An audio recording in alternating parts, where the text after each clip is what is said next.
Everybody completing a few things at Sundabar. Oliver with his, you know, stinky dwarven friends, and Ezra with his one stinky dwarven friend, creating his blade. And Oliver's trying to heal the land as well as charging batteries, as it were, and maybe something else. Um, Basically, just your interactions there with Sundabar is what we did last time. You finished up most of what you were going to do at the location. The tower was going to be finished, I believe, the next day, was it? Or was it 2 days? Let me check my calendar.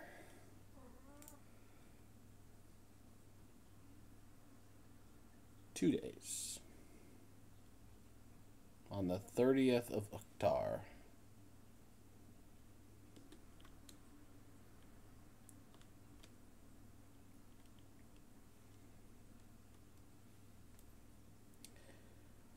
So, with a brand new day, let's just go ahead and figure out what everybody wants to do, if anything. Well, I mean, I have to go pick up my sword after its final sharpening. I need to buy a lockbox and a file. A lockbox and a file. Like a metal file. Okay. I'm down to follow what Ezra said in Discord. Like, kind of just do Ulver's healing of the land, or Ulver said it. Sorry. All good. Doing the healing the land, then heading to Mithril Hall, then heading to Luskin.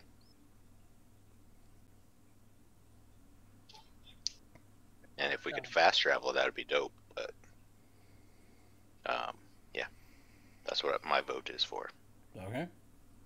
And Oliver would like to get a chest from the dwarves if they have any, and put stuff in for his room, and then also continue trying to heal the land. Okay. Rather than dwell on buying things and whatnot, you can just look those items up, find out what they cost within D&D Beyond, and exchange coins for items. That's fine. The file, the lockbox, and the chest would all be available. So,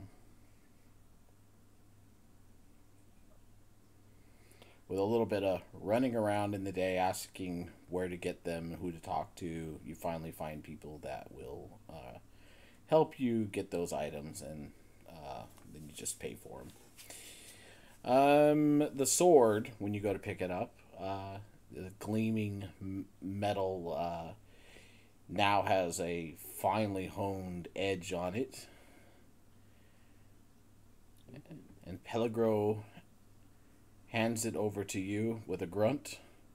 He looks extremely tired. I thank him very much, and I give him a hug. That is awful brave of you. Make a Constitution save.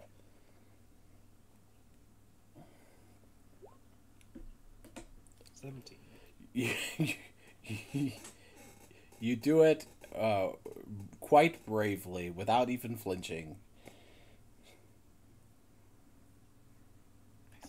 All right. But you're probably going to stink like that forever. That's fine. I'll become nose blind to it. Everyone else has to suffer. Alright. And what curse do I add to myself for that? None. It'll wash off. I was just kidding. And making a labyrinth reference at the same time.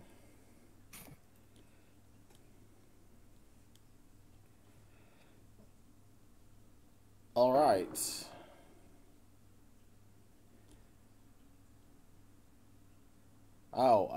That actually brings me to a fair point. I was going to let you guys know that I have decided that I would like to bury. I guess we'll just call them pop culture references in my game. So, be on the lookout for things that you might recognize.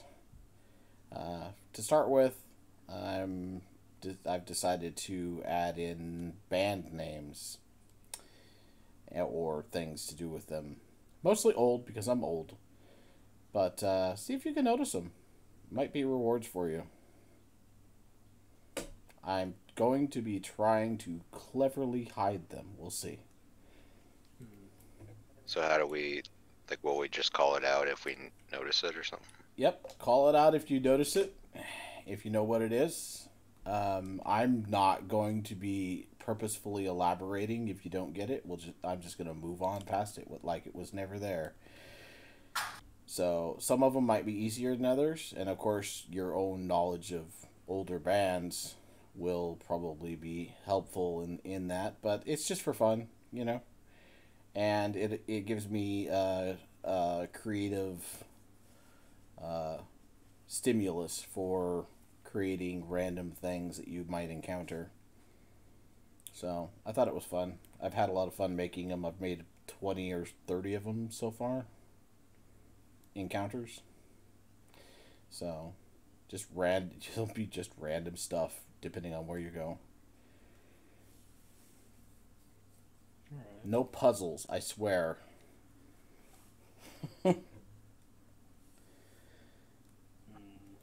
Alright, so the next thing is, Oliver, you were going to try to heal the land again? Yes. I would very much like to try that. It has continued to snow some, and the dwarves are now packing stuff up and to cart everything, like with the lightning stuff. They are actually disassembling the thing after they remove the interior devices that you saw inside of it. They're packing everything up to take it back inside the city or wherever, that direction. But it is actually snowing again this day. Okay. Alright, so I will go out and dig out a spot, get rid of some of the snow, and kind of repeat the same ritual I did last several days. Dig my hands down into the dirt, and I will attempt to cast again. Okay. Ooh, finally. This time, you feel your magic latch onto the land, and as it radiates out from you, you can feel the last few deadened, decaying, twisted spots in nature fade away as your magic finally eradicates the ecological damage that was done to this area. That's for the full distance. Yes. Ooh, okay. Sweet. It is, however, snowing, so you're not going to Yeah. see any evidence. It's all good. It's a present for the future. Yeah. Okay. Then I will get up and I'll talk to the dwarves and see if they have any acorns or anything like that. So I would like to plant a tree, at least to show them that it worked, and I'll worry about that later.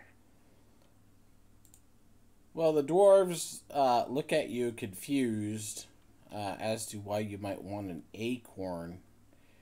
And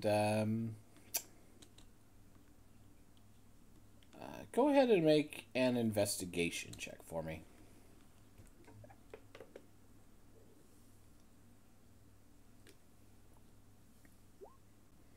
13? Now, you spend a lot of time after spending your 8 hours already healing the land, asking around amongst the various dwarves that are working, and most of them just shake their head at you. Do you speak Dwarvish? Do not. So most of them just shake your head at you, and you get the feeling they don't even really understand you. And you don't get any leads on where you might be able to find an acorn. Okay, fair enough. All right, then I would just head back and spend some time with the eaglets before going to bed. Okay. Anybody else want to do anything this day?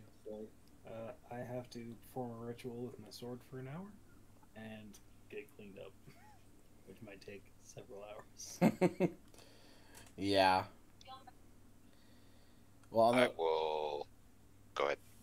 I was gonna say, on the plus side, your rooms are pretty much intact and done. What they're working on is just finishing up a few trim things on the tower at this point, and you have fireplaces and stuff inside of there. You don't have any wood though, but fireplaces. You're gonna have a great bonfire. I have a few ways I'm going to mention decorating my room really quick. Because I've been picking stuff up throughout our journey, so on my front door I'm going to put up the Azure nameplate that I took off my coffin that had my name mixed up. I hope I got mine too. Yep. Above my bed I'm going to put the rest in peace drawing that we had for our party being lost in the Mithril Halls that I stole when we got out of that. Yeah, the memorial plaque.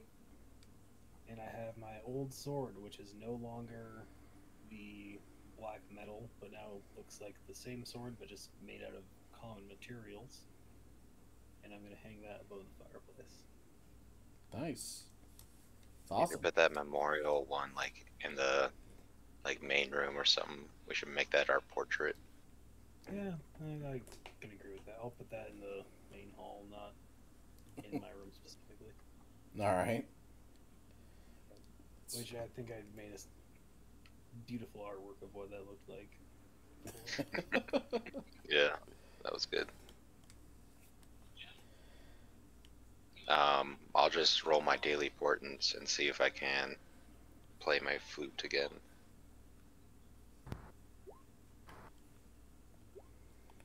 Hey there. I play my flute with a 19. Okay. Did I already give you proficiency? I can't remember. You said if I get one more, I would. Okay, then you now have proficiency.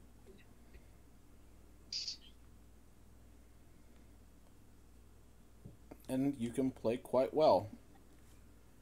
Nice. Most of the time. Then I will go into my bag of holding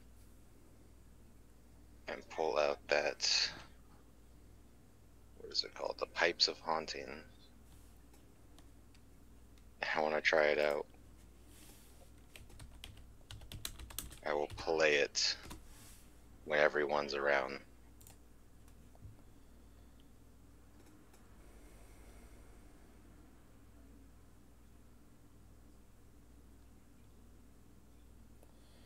Alright, so that night, I assume?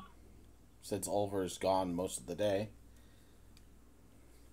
Yeah, at night when everyone is around. Alright. When I'm assuming we gather around a create bonfire. That you repeatedly have to cast. Yeah. We're all wary of ice knives. I got it all prepped and ready. I am the champion of catch the ice knife. Okay, here. Let me display it. Alright, so as you're all sitting down for your evening repast, Eidolon pulls out that flute that he got down. It was in the cavern, right? If I remember right. Yeah.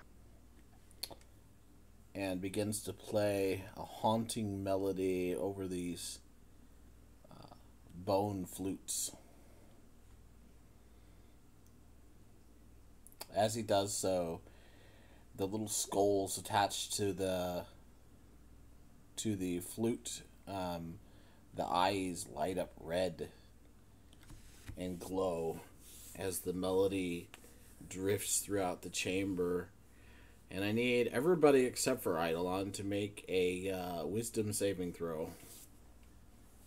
I'll pay us.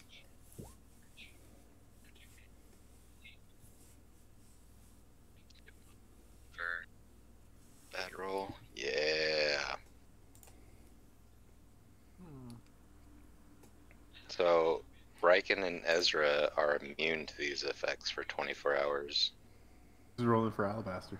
I'll roll for him. Give me a second.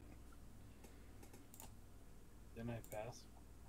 Yeah, you pass. Yeah, it's DC 15. Oh.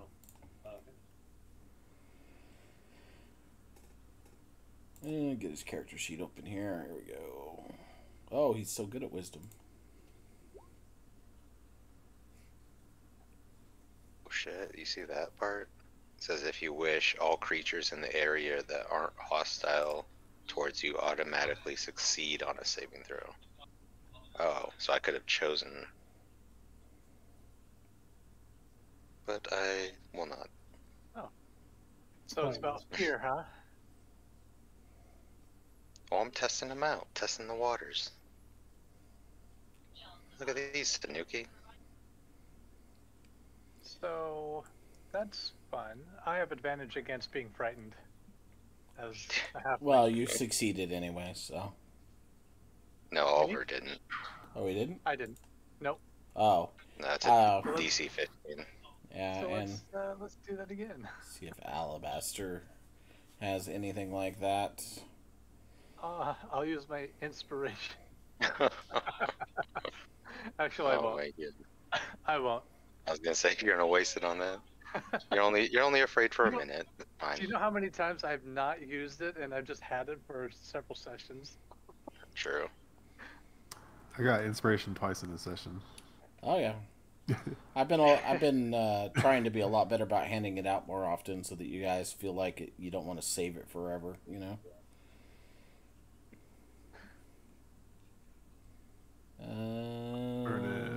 No, I don't see anything to help Alabaster out, so he gets a wide-eyed look on his face, stands up abruptly, and backs away from you.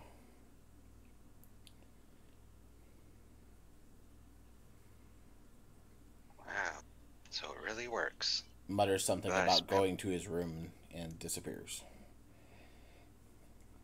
Alabaster, don't leave. We're about to play Catch the Ice Knife. Well, he's not the only one leaving. I'm heading out of there. Yep, and he is gone. Where'd he go? You don't know. Ah! Ah!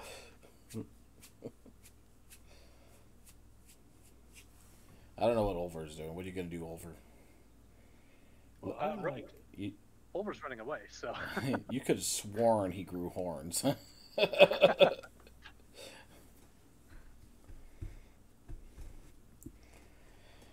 Alright. Well, that was fun.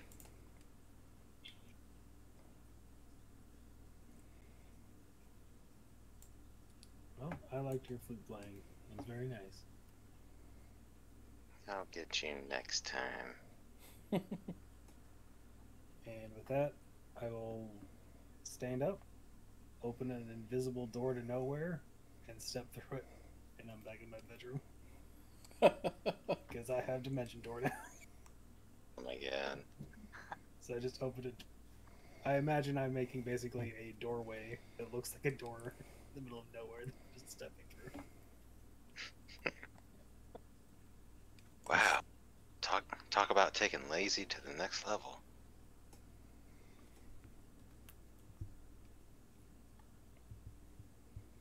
And Tanuki and I will go to our rooms and sleep. Alright. Anybody else doing anything before they go to bed? Or shall we move on? What's the... So since they don't have wood here, what's the chest made out of? The wood? The wooden chest? Well, you're saying that they don't have wood here, so would the chest be made out of something different? They don't have wood here now. They did. Okay. So, still a wooden iron-bound chest. Just obviously, the wood came from somewhere else, or from earlier in time.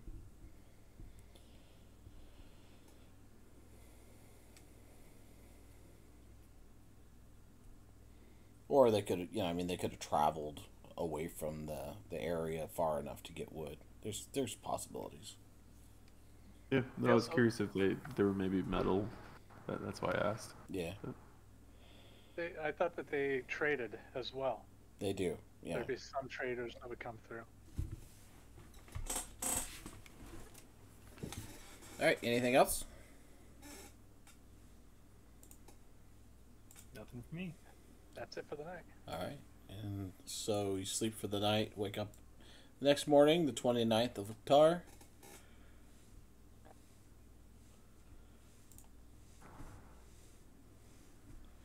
The very last finishing touches to the tower are being done today. Just a couple little things.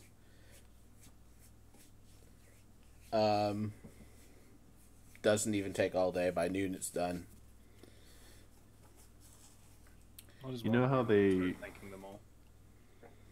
Yep. This is the time when they would approach you for the rest of their payment, but I think you already subtracted that, right? Yes. Let me double check.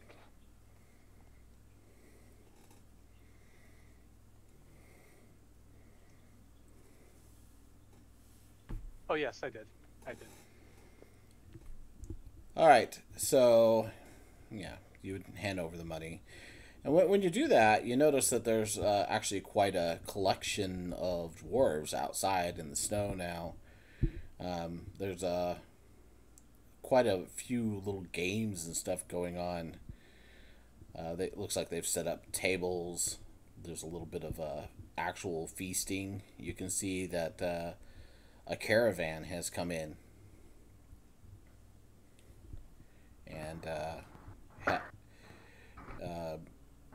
has supplied them with quite possibly foodstuffs and various other things.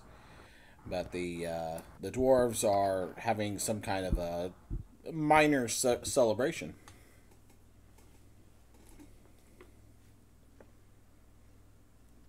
So I'm gonna go down and join that celebration. I will go out to where the caravan's at and like to talk to the merchant. Well, there's lots of merchants. There's about 14 different companies traveling in a wagon train of 25 wagons. Large wagons. All right, I'm going to go look for seeds. I'm looking for seeds. Seeds? Seeds. Plants, trees, all that. See if they have any. Sure. Let's see. Chances that they'd be carrying those are probably only like 25%. So go ahead and roll a D100. You roll 25 or lower, and they have them. Okay. I'll roll my importance. It's the wrong time of year. Wow. Wow. That was the D20. That was the D20. Wrong dice. Yeah, that's the wrong one. Here we go. 42. Okay. No. They don't have it. No, unfortunately, this time of year, they're just not carrying any of that stuff. Bummer. Are you playing pipes again? No, I accidentally hit that. I just see him walking through the camp playing those pipes. I think I have to roll a D3. Well, To get you only back. used one charge, so it would just automatically be back. Alright. If you only use one charge at dawn, it just comes back because the minimum Oh, that's is true. one. That's true. So, That's true. all right. So Ezra, you go down amongst the dwarves, and you can see there's a lot of them. They're sitting around talking, eating, drinking. They've got a whole almost like a outdoor bar set up. They've got tents set up. It's not snowing. It's kind of just cold. Not really snow melting or anything, but it's cold outside. Everybody's breath, is fogging up, and you can tell that there's actually a lot of the dwarves that are not like heavily dressed or anything like that. There's a lot of singing, most of it not that great, and if you understand Dwarven, I mean, it's not that great. If you don't understand Dwarven, it's probably wasn't that good to begin with.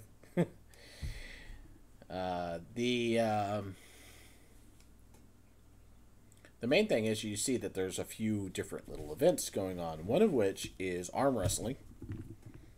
There's some kind of a competition going on for arm wrestling. Okay. Go. Good. And Well, after I get a beer first. and various asunder other feats of strength, in particular. Along with, it looks like there is a ring of dwarves that are kind of just around an area off to one side, and you can see two burly-looking dwarves duking it out, fisticuffs. I want to go there too.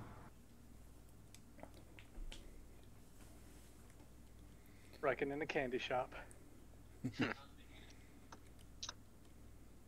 So is this kind of like a holiday going on, like a little event? Well, So it's like a carnival, or they're just this is normal dwarven behavior? some kind of celebration. You don't know without asking someone or whatever. I imagine they just got paid and just saved their crops. But I'm gonna go buy a drink and then try to join in on the dwarven singing indoors. You could ask them what's going on. I'm down to watch Riken take on some dwarves. Are As you soon as gonna he says that, participate? I'm gonna, yeah, but I'm gonna run back to my room real quick and grab something. Anyways, Ezra, as soon as you go down and try to buy a drink from the dwarves have, like that outside bar set up. As soon as you do, no less than 10 to 12 dwarves swarm you and buy you drinks. And they do not allow you to buy your own drinks. Alright, I'll just start laughing and have some drinks with them. What's They're the occasion? pretty intense, and immediately start a drinking contest with you if you allow them to. Oh, hell yeah. All right, you and 12 dwarves drinking contest. Yep, let's do this. Let's see what everybody else is doing before we really get into that. Okay. It's about to be Sleeping Beauty and the 12 Doors over there. They give me a chance to pull up some stuff Oh, you think too. I'm beautiful?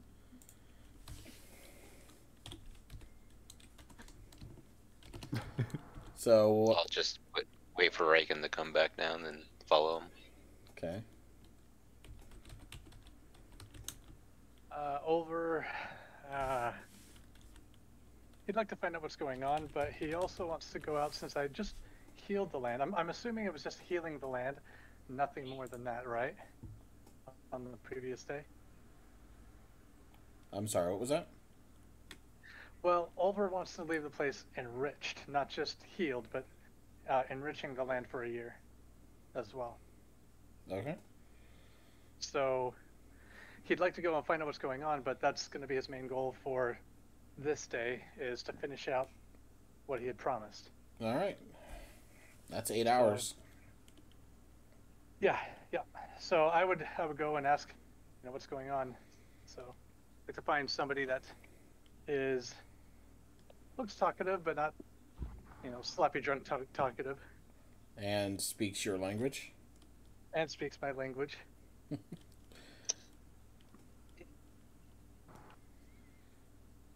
I mean, you get the idea that they're just happy. You guys just paid them a lot of coin. A caravan with a lot of food stuff just came in, which they were pretty much able to buy the thing out.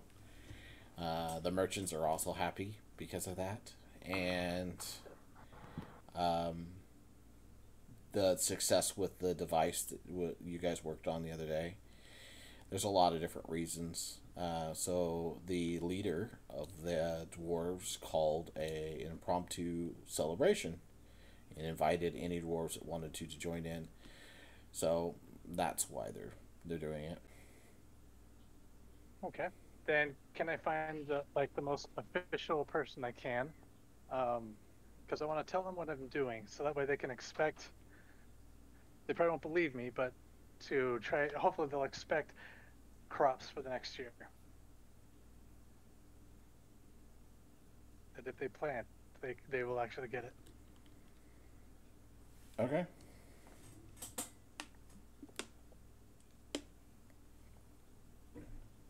So can I find somebody like that? Do I need to do investigation or Investigation, perception? yeah, and it's not gonna be low.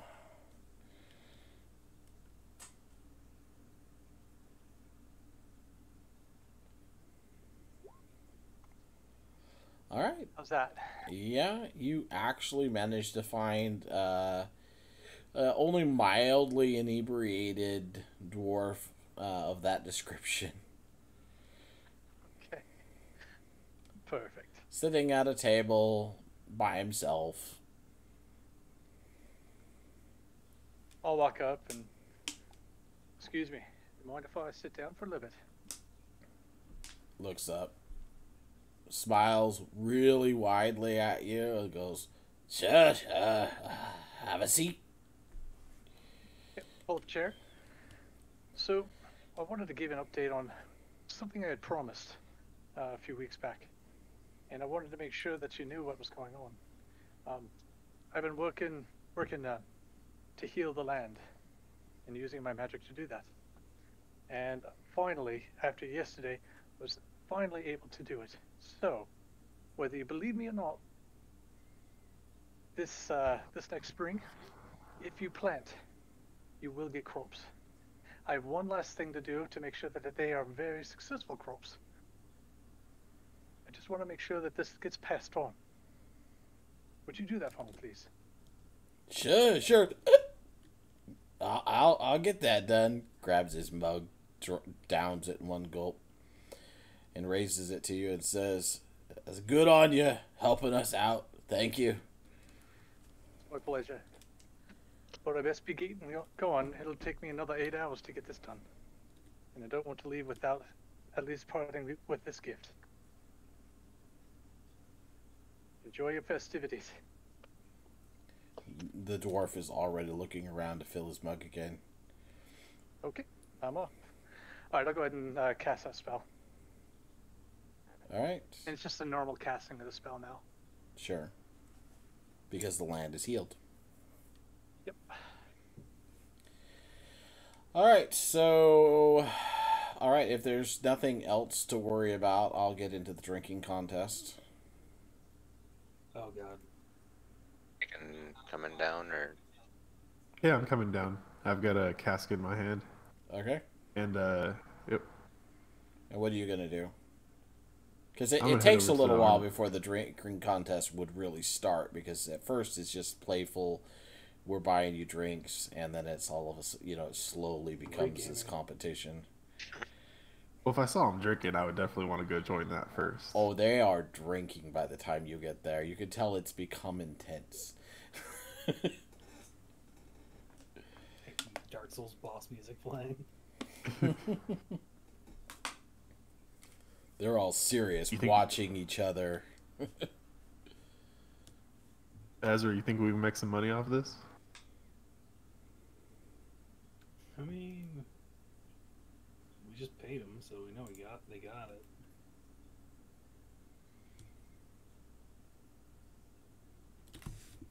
Alright, well, let's drink And- first, and then it's arm wrestle next. I wouldn't mind trying some dwarven meat. You guys want to Put get in on those- it? You can get in on it. Let's get those glamour muscles put into use. As you guys come to join Ezra, the dwarves welcome you heartily and offer you drinks. You're not sure what it is that they're drinking, but it smells pretty strong. Yeah, with my free hand, I'll take as many as I can after I empty them out. This could be the only thing you guys do today.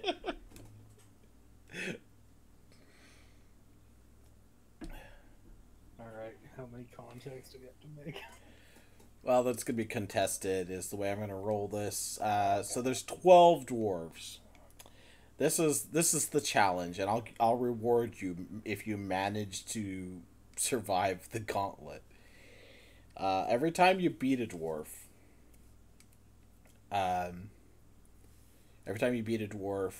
one will pass out. Okay? Every time you beat a roll. Every time you fail a roll,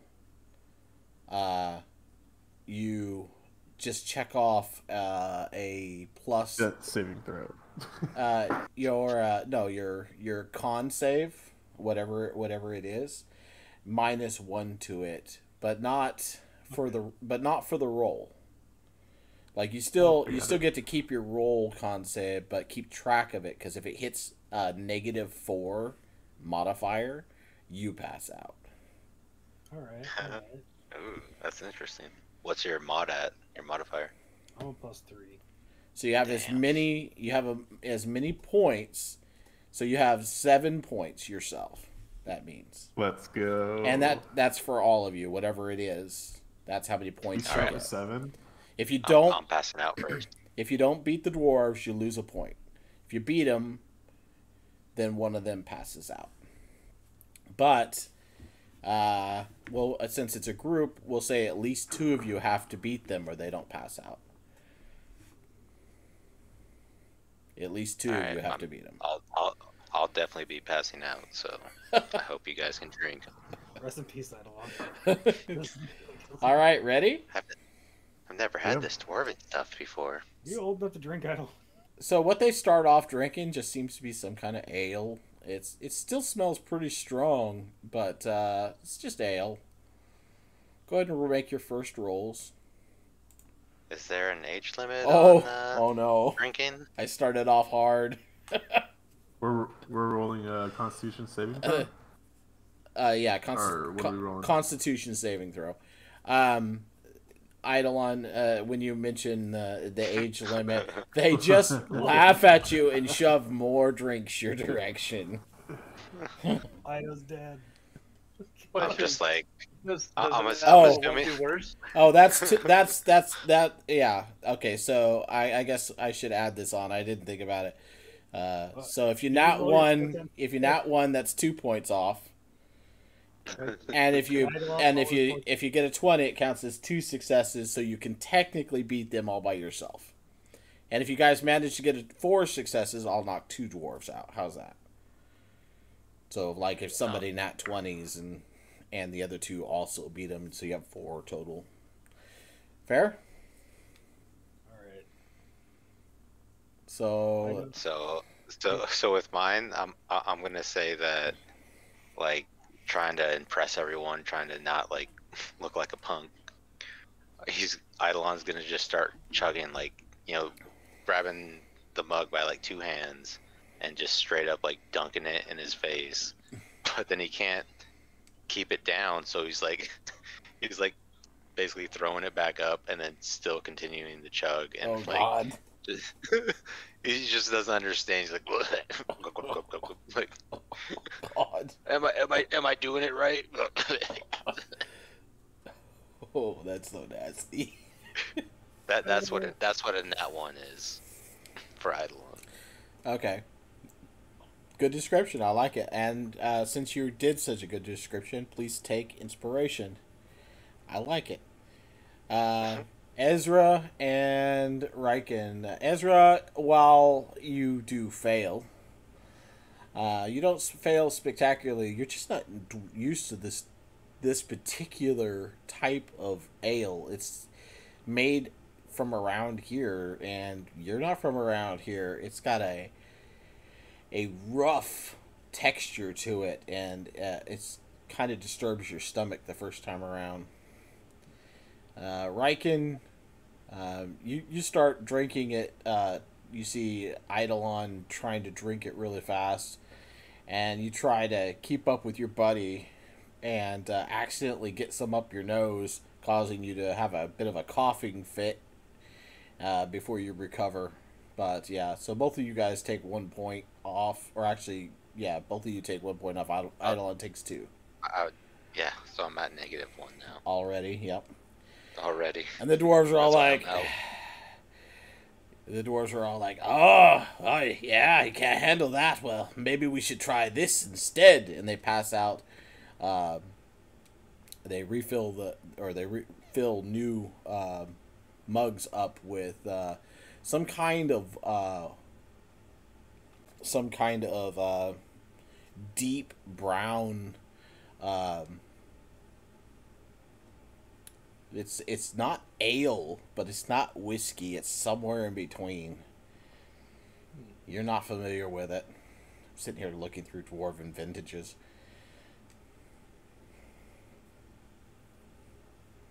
All right, next round. What's the number to beat? Oh. Oh no. I think we all fail no matter what. Oh, my rolls are being really good. I'd rather us lose this than fight. Better than my 3. God, he just can't roll good. But at least it's not that one, right? It's like accurate for the character. You know, he's a youngster. He doesn't drink. Well, all 3 of you guys are drinking it, and you're just like, wow, this stuff actually isn't that bad. It's smooth and everything like that. Until you get down to the bottom, and there's this nasty, almost syrupy sludge at the bottom that hits you when you're least expected as you're tipping the glass back. And it's everything you can do not to throw it back up. Eidolon, up to you whether or not you think you managed to actually keep that down. I would assume by now Eidolon's just shit-faced. And he's just scooping that sludge out with his hand and he's like eating it. Like, oh, not that bad. I like this stuff. Funny part is the dwarves only have a +2. I just keep rolling really high. Alright. After that, the dwarves go, oh, okay. Looks like your friend could be, not gonna make it too much further. The rest of you okay? There was some crap in the bottom of my cup. You guys gotta wash my cup next time. That's the best part, though! Oh, no. It's where all the alcohol is. It's like...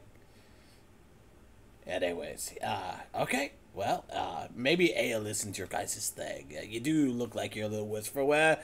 Let's try some nice, reasonably alcoholic whiskey. And they bring out little smaller glasses, shot glasses as they were, but like big ones. And pass out this almost clear liquid in it. But you can tell by the smell it's pretty strong. Alright. Let's go. Oh. You guys adding your pluses and minuses? Or Well, I you guess don't. you just No, calculate it. no. You don't add them into your roll. But I'm just doing it for my modifier. Yeah, no. That's what we were doing, right? We're subtracting Yes, 1 or 2 but from the only modifier. no. It only counts. It only counts for your points, Not for your actual roll. not for your roll. Oh, that's what you meant. It determines how many points you have before you pass out. Not your. Right. It doesn't affect Well, your roll. Your constitution. is your Either way, constitution. I still rolled low. Okay. What did Ezra get? 8. Oh, yeah, okay. Duh. So Riken makes it. Clean glass. Thank God. It burns on its way down, but it's not any different really than several other strong alcoholic drinks you've had. Uh, Ezra and Eidolon. After I'm at -3 now. after the what you've already put up with, Eidolon, your stomach is making noises that you're just like, I don't think it's supposed to do that. I'm gonna quickly look for the nearest bush and just start vomiting projectile style. Eidolon is out. So that puts you at -3, doesn't it? Not -4. Oh, I thought it was. Whoops. All right. He's. Hey, if you want to tap, you can tap out. That's fine. You can quit. I'm just saying you're not unconscious until you hit -4. So I'll just go ahead and like fall straight down. Like just. I'll watch you guys from down here. I think I will say. You guys look like you're having fun. I think I'll go ahead and say at this point that one of the dwarves passes out anyways, just because of where you're at. And the others laugh as he falls over backwards off of his stump and lays on his back in the snow. And the others will laugh at him and say, "Oh, he's been drinking since dawn. Not surprising." There you go, Ido. You can say you tied with a dwarf and drinking. Hell yeah, brother. Hell yeah, brother. If And you I'll like. just use that. I'll use that dwarf as like a pillow, and just lay on him. Are you out? Just like yeah. I was like, this snow feels nice. It's cold. And Eidolon. Which probably Eidolon does feel taps good. out. Yeah, it feels good for me. All right. This time they pull out a different bottle, and this time what they pour in to your glasses is a brownish hard liquor, and after they hand it out, one of them uses a burning twig from the fire. We'll say there's a fire in front of you. You know, like they're sitting around, you're all sitting around it. Uses a burning twig and shows you how to light your drink before you drink it. So he lights it and then he guzzles it down real fast. You notice that it singes part of his beard. And you smell the liquor. It is very strong stuff. Nice I'll do trick, my best try to avoid this. my mustache. I'm gonna say nice trick, but try this, and I'm gonna summon my greatsword out of nowhere. Use green flame blade to make it ignite, and I'm gonna light the shot with that. They applaud. I mean, Nice. they're You're like, like a- whoa, and then they're like, wow, that's cool. And then several of them want Green. you to do it for them. Green flaming Dr. Pepper shots. Yeah. That's cool. All right, let's roll. Oh,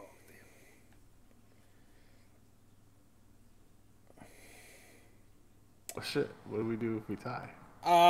I'd say you win under the circumstances. So you're fine. You don't lose anything. What are you down to, Ezra? oof. I just hit 0. Okay.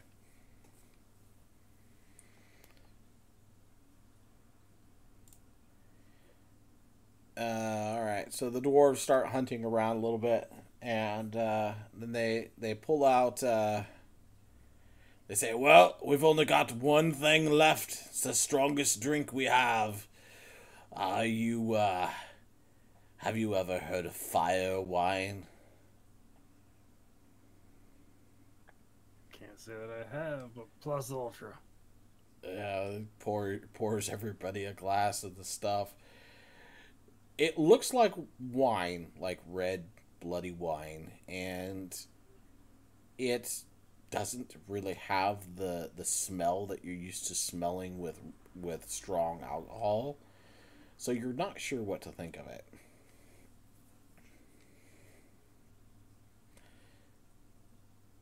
Make your rolls. Oh. Good job. Have you heard of drinking? Second wind. I'm gonna modify my rules a little bit here, and knock 2 more dwarves out just because they've been drinking longer than you guys have been. So 2 more pass out after drinking it. They go, oh yeah, and then flop. The drink, when you guys drink this stuff, it's smooth, and it tastes like just kind of like a fruity wine to start with, and a little bit of dryness creeps into your mouth, and then this burning sensation all the way from your lips down to your stomach starts to kick in, like you just drank a bottle of hot sauce, really hot stuff. The dwarves, Really good. the dwarves begin pouring another glass of the same stuff. The alcohol starts to hit you while they're pouring it, and you realize that you didn't know what you were getting into. This stuff is strong. You can see several of the dwarves are barely sitting on their stumps now. Even they are not holding up very well. Alright. Let's do it again. Or wrap my arm around Ezra and give him a little kiss on the cheek. Oh, that did not do well for me. Oh no. Don't touch me, don't touch me.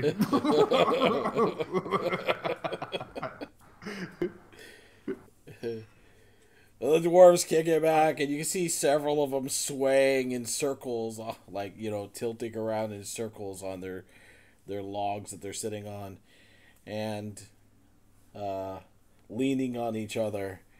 A couple of them are going on about old war stories and various other things. There's only a couple of them that are still hard-eyed. One of them has got a flame red beard, and he's been watching you the entire time. He goes, you guys aren't gonna make it, are you? And he goes, let's do it again. And he starts pouring drinks for everybody. Oh, I gotta explain my nat 1. Sure. So as soon as he kisses me, it's gonna make me spit take into the fire, which will then fly back and burn my face.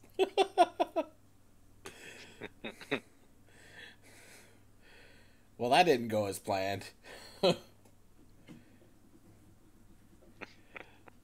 So, I'll let you guys, handle your own descriptions of how you're doing. Where are you guys at? That just got me to -1. So that Okay. puts me out right. I mean, I'm still a +3, so I'm feeling fine. Rykins like, I got this. All right. I'm having a good time. Let's go again. It's all day. Oh, Jesus. I keep rolling really well. Oh man. You had a good one too, right? Oh, yeah. Oh, Ezra, no. and take that shot and then just dimension door out. That was probably the Just right choice. Stepped off and he's just in a bush like 200 feet away, just vomiting into a bush. Too proud to let people see. You could see like the look of death on his face before he leaves. Like, he's just He has the full body flush going on. I don't think it was the alcohol. I think he had tacos for lunch. All right. Are you hanging in there? Yep. All right, let's do it again. Same drink. Now they're just pounding it now. Inspiration. All right. Cool. Now the dwarf goes down, leaving you with 8 left, and none of them look like they're in good shape. None of them have vomited, though, but there's a couple of them that are barely on their feet. Again. I'll say Eidolon, from being out for a couple rounds, comes back in sits back down at the table and is just like blacked out drunk. He's like, give me another. I'll do it. Watch me. Alright, then you can join this next round. If I lose one more round, you guys might actually be able to beat me in arm wrestling. Let's see.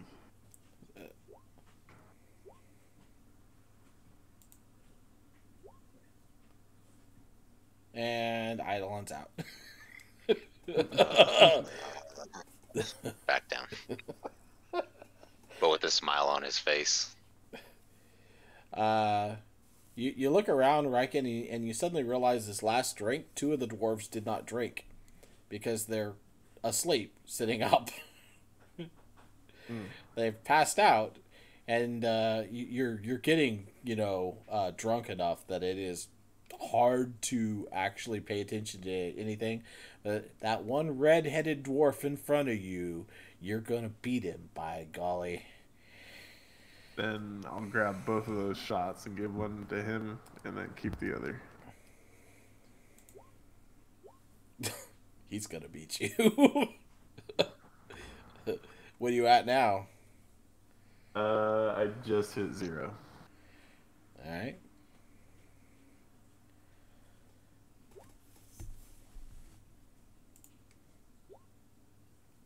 Nice. You look around a little bit, and you realize there's only 4 dwarves left now that are still with you, and none of them look good. None of them look good at all.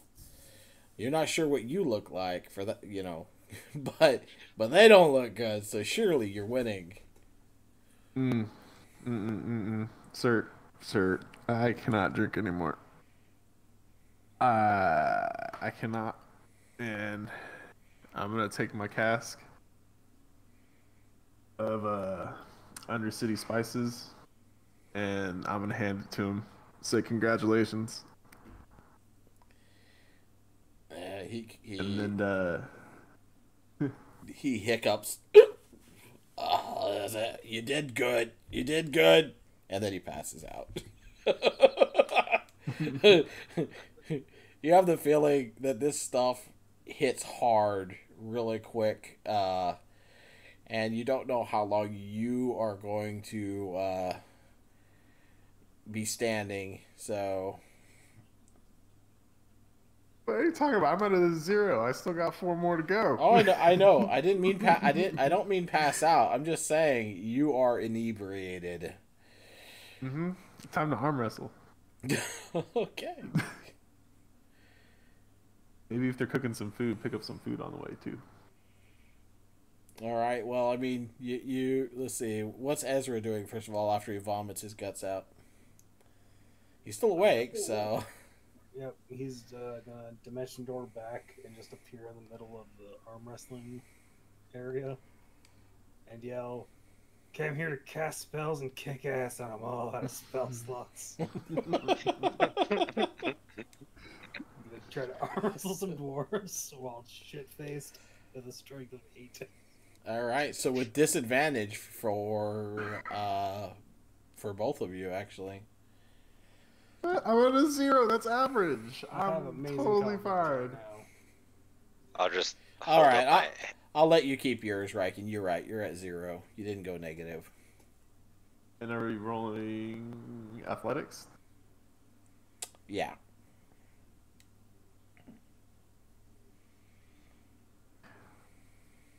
May God watch over these dwarves. Don't worry, I will. So you sit down with your first arm wrestle bout, and the dwarf across from you is muscle bound specimen. Kind of grins at you. You can see he's missing a couple teeth, and says, "Come on, I'll show you what it's like to get beat into the ground." And he holds his arm up. Gentleman's bet, 1 copper. No bet. No bet. All right.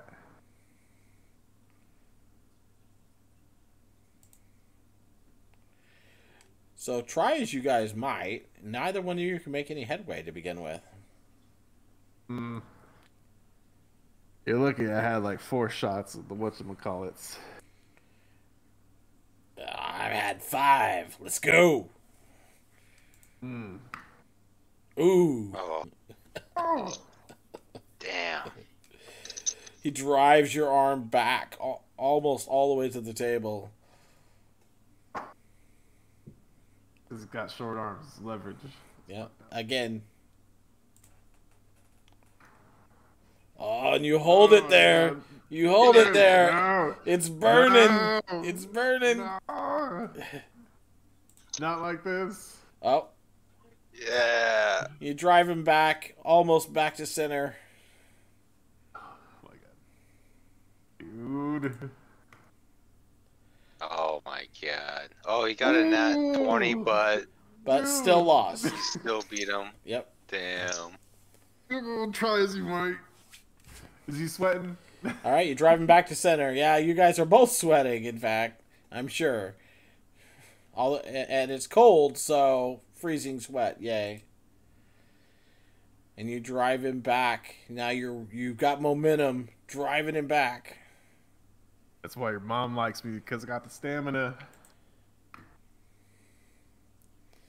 Back, almost to the table, almost there. Oh. Oh. Oh. And with a surge of strength, you slam his arm into the table, and the table actually buckles and breaks underneath of it, the impact, and he gasps in pain and goes, "My God, you are so strong!" And he staggers off. You're left with a broken table and 2 chairs. Just fist raised, you know, buzzing real good. Just fucking trying to elicit a fucking cheer from the crowd. Yeah. Yeah. Yo. Oh, you Let's think take you're it to the big bar. man, Riken? And I Ezra's gonna sit am. across the table from him. What table? I assume Just there's the more than one. It just demolished this table. Paladin, get on your knees. Play on your back. We'll use Ido as a table. Or we could use this other dwarf you just crushed. The true disrespect. I'll just raise up my arms. Someone carry me. No, dude, Don't worry, buddy. you're out. There's no No. talking. There's This is what I'm Oh. mumbling in my drunken stupor. okay. Well, I definitely didn't leave you at the bar, Ido. I would have carried you over, you know. I hope you Kinda would have propped like. you up. His drool and vomit is freezing in the snow. Mm. Well, I mean, there's no table, so I guess I gotta go fight some people now. Then I'm all warmed up. Coward. Hey, you can join me in the ring if you want to. Yes. Let's do it. And I'll throw Ido over my shoulders, throw my other hand over Ezra's shoulders, and start heading to the ring, or to that crowd of people. All right, you come over there, and as you stagger over into the ring, just as another fight is being cleaned up, one of the dwarves steps forward and goes, "You want to fight too? Show your strength." Yeah. Mm-hmm. Should've Well, just seen what I did to the last guy.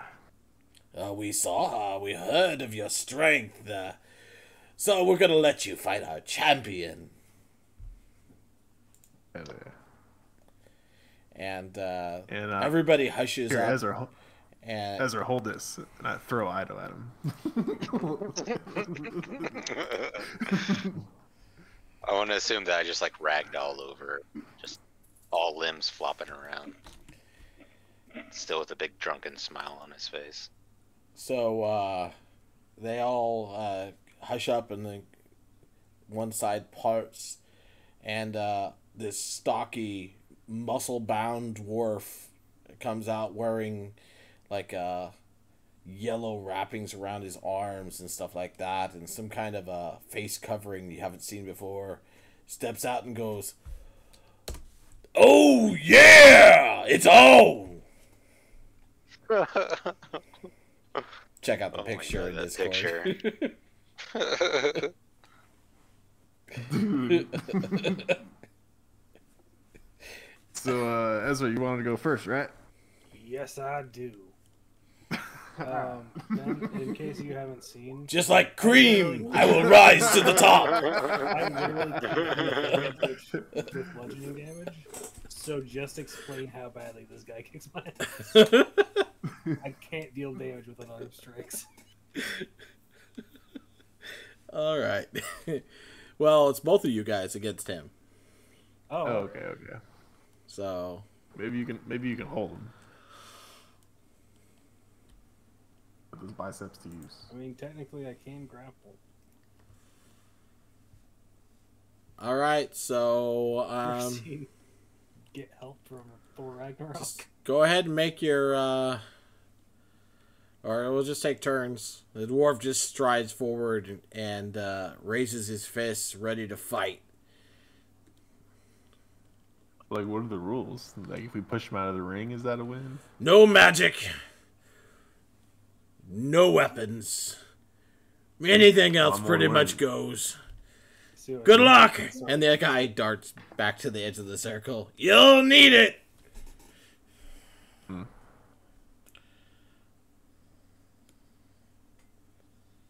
Oh, I know what I can do. Let's roll. I'm Let's just roll initiative real quick.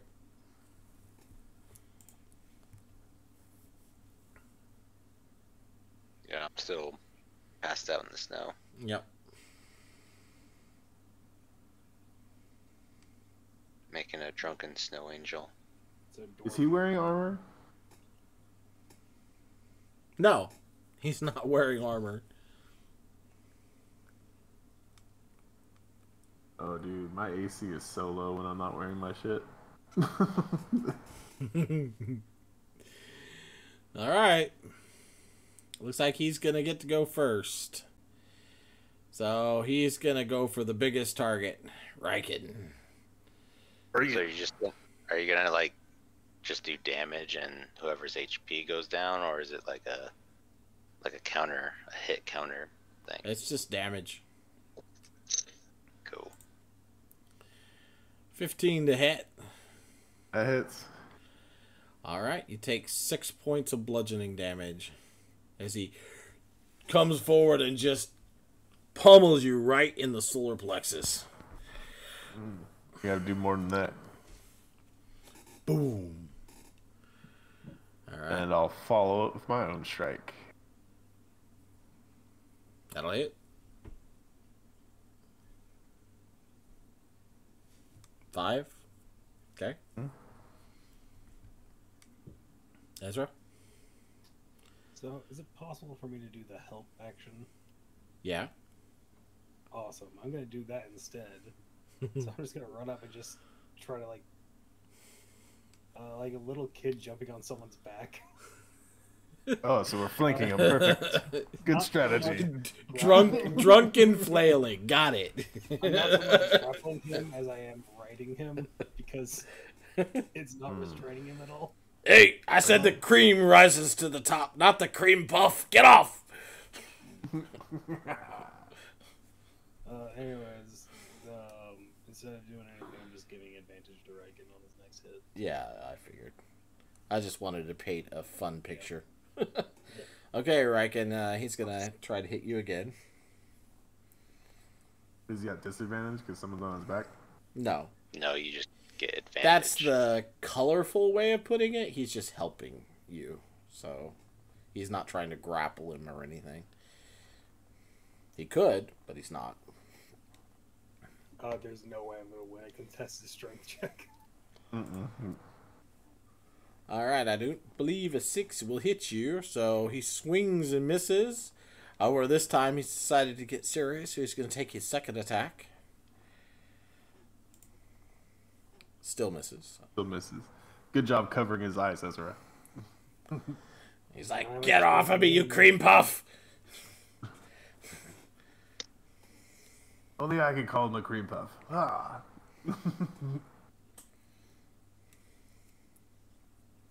Go ahead. advantage. Yeah, you get an advantage. Oh. Nice. Nice. Well, it's automatically 5, so it'll be Yeah. 10 damage. 10. And then seeing that he took 2 strikes, I'm going to take 2 strikes as well. Oh, no. Good thing. Not much better, but at least it's not a 1. Fucking knock Ezra right off his You back. better believe that I'd have something bad happen there. All right, so I mean, obviously you swing, and Ezra actually does get in your way, and you're afraid of popping your friends, so you don't really get a chance to make a connection. He kicked me in my deer ribs the other week. They're just trying to turn your back. All right, the dwarf is gonna run at you and try to grapple you, Riken. Me? Yep. Oh, you poor fool.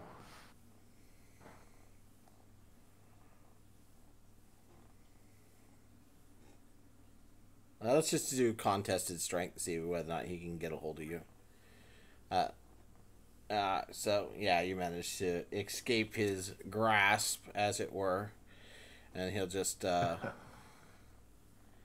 make his second attack. Ooh. Yeah, my calves are so big you can't even wrap your arms around them. Tries to get a Yeah. hold of you. Fails. Ezra trips him on accident. With my body just falling between his legs. Good job, Ezra. And yeah, he trips and goes whoa and falls down on his stomach for a second, prone. Your turn. Put him in the guillotine. Well, if he's on his stomach, that means Ezra's on his back. Yeah, I mean, Oh no, Probably. Oh no. So, just roll. I got him. I got him, Reckon. Swift kick to the ribs. Another 5, 15. Yep. You've had practice. So you give him a good kick. He's like, ugh. And then another one. Oh. Kick at me while I'm down. Get this monkey off of me. You're the idiot that said you do 2-on-1. What were you thinking? And he surges back to his feet. Makes a grab for Ezra. Not great.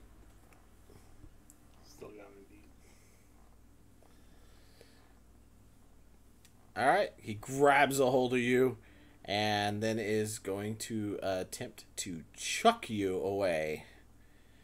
That's just mostly flavor, though. He's gonna just try to hit you, essentially. Yeah, that's gonna work. So he grabs a hold of you, gives you a couple gut punches, boom, boom, does 6 points of damage, and then kind of flings you away a little bit. Of course, it's not really going to affect your ability to help, but... Yep. Go ahead, Riken. Is he standing up? Yep. I'm gonna like squat down, hands on my knees, kind of like Goldberg did, and rush at him, just spear him down into the ground. Okay.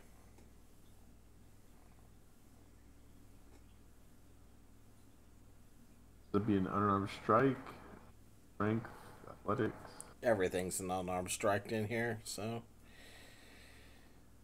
Nope. He ducks, and you're like, he was already short, didn't make it any easier, and scuttles to the side. Number 2, unless Ezra's still on his back and I still have advantage. No, he's not. Okay. Yeah, I got thrown off. I have to. After your turn, I can do it again. Leg sweep. Ah.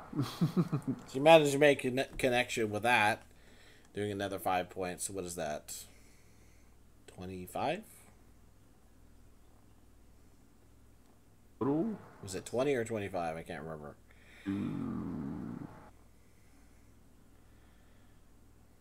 That's the 5th one, so 25. Yeah, that's what I thought. Okay, so... Yeah.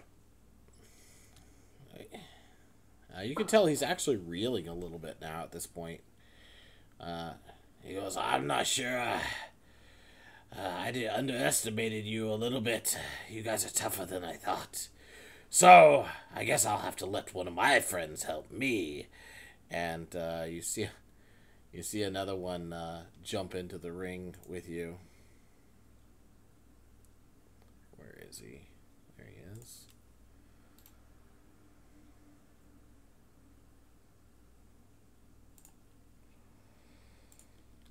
Throw this Discord for you.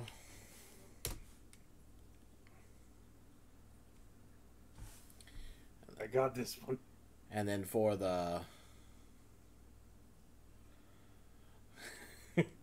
this guy comes out, doesn't say nothing. He's bald. He's covered in blue tattoos, old injuries, and blood. Looks like he's already fought today. And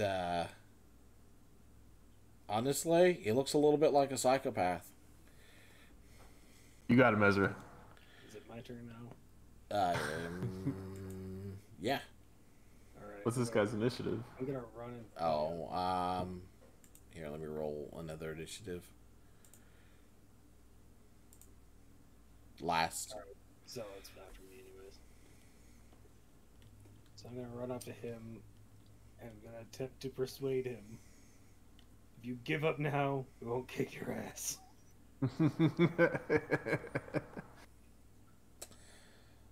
Go ahead and roll with disadvantage. 20.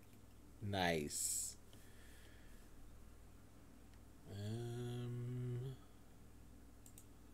What the hell, Ezra? I want to fight them both.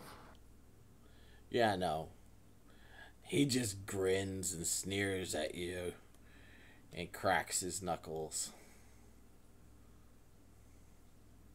Your funeral. That was my turn. More like being yours. Alright. So the first one, again, he's just going to try to pummel you, Rankin. Nope. Distracted by one of the people from the outside throws a mug into the ring, and it glances off of his shoulder, distracting for a second as he's swinging, and he misses utterly, putting his arm in a position where you actually get the chance to make a counter-strike attack. Go ahead and roll an attack against him. Hit. Yeah. So he takes another 5, putting him at 30 damage.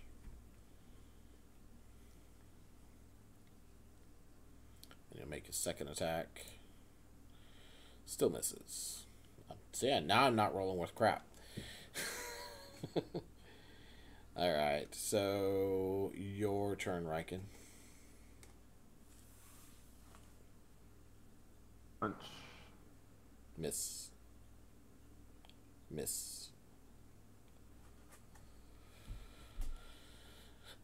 Try as you might, you can't get a hold of him this time.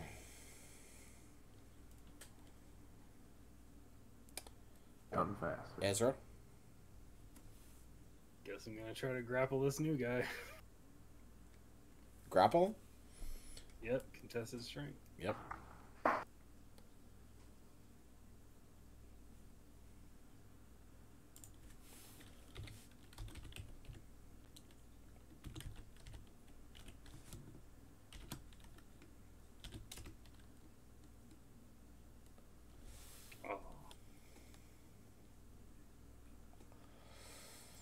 Yeah, you try to grab a hold of him. He's actually kind of surprised that you came at him. He's like, "Oh, you want some, huh?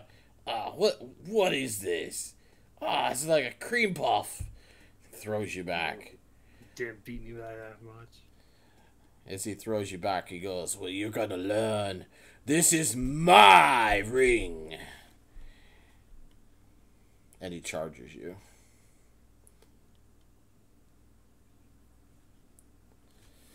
I'll just roll the straight rolls. I know what the plus is.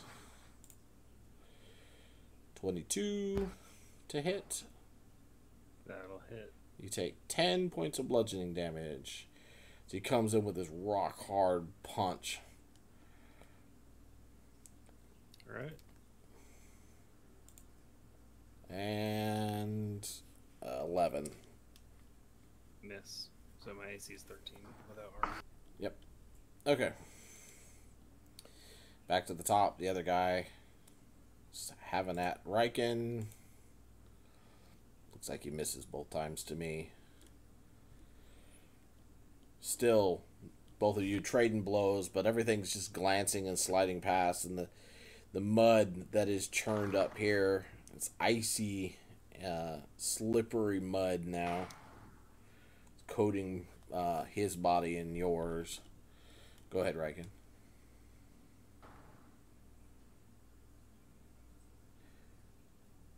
What am I rolling? Oliver, you can hear like a lot of cheering going on right now. So, like, there's like some kind of big event going on right now amongst them. How much time has passed? It's for all of this? afternoon now. I mean, time has been going fast for them, so you should be done with what you were doing. Oh, okay. All right, then I'll wrap up and I'll wander over and see what's going on. As you arrive right in the middle of this battle between these two dwarves and your two friends, and you can tell your friends are also rather inebriated. Hi, Oliver. Hey, Roykin, you having fun in there? Ugh. Yeah. I'll just stay back here and watch this. Looks really funny from here. Oh, you should join. It's fun. Okay, Riken, your turn.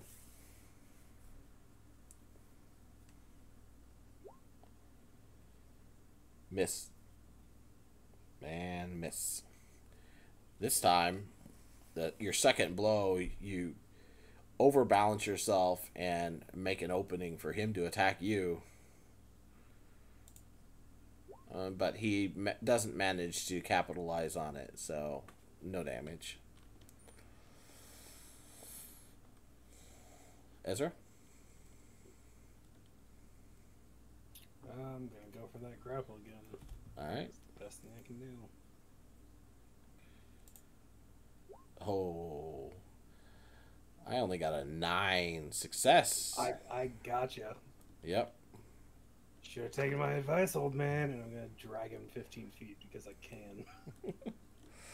So you managed to get your arms around him in such a way as that you lift him off enough weight off of his feet, you drag him back. He's fighting against you. He's like, "Oh, you're not that much of a cream puff, I guess. Surprised What I me." can do if you don't stop me from using magic. All right. Blew the head off an orc the size of an ogre. And then he's gonna try to break the hold. Which will be very easy. Oh, Oh, I put up a fight, though. 25 versus 17. That's a decent fight for me. So try as you might, he just slowly stretches your arms apart and then pops out of it, turns around and grins at you again like,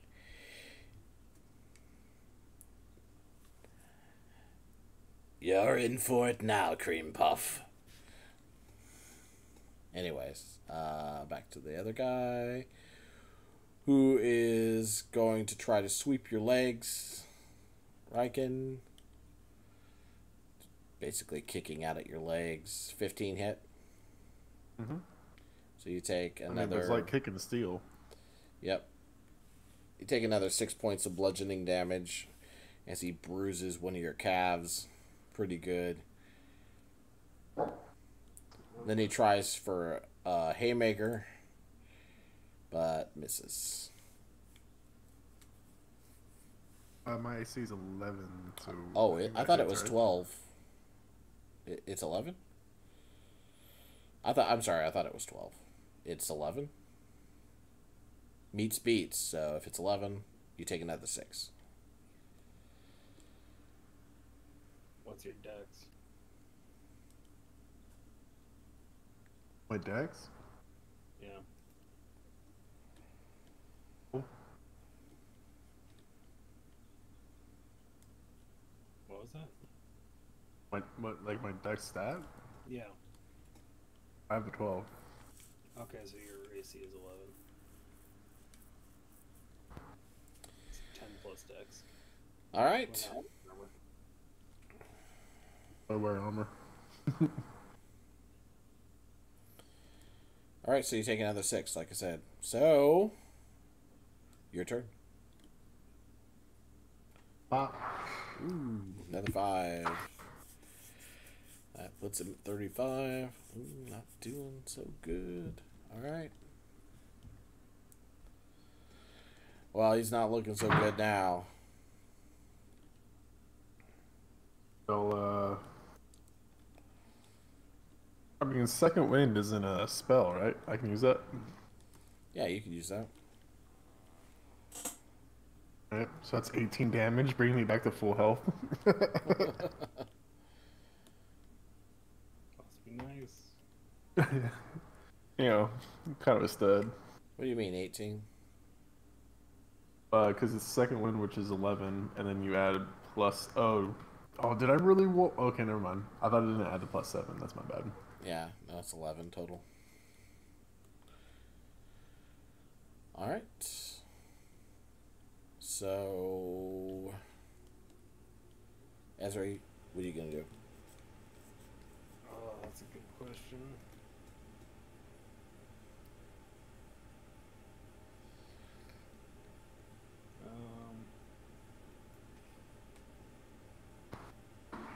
Punching him's useless. Can't really help. I gotta grapple again. Maybe you can intimidate him. Yeah, my intimidation's bad. If I couldn't persuade him.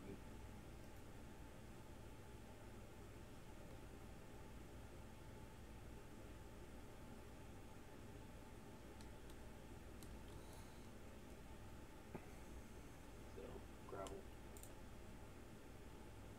Oh, well, I rolled the other guy's stats in accident. It would still beat you, so technically that would have been a 13.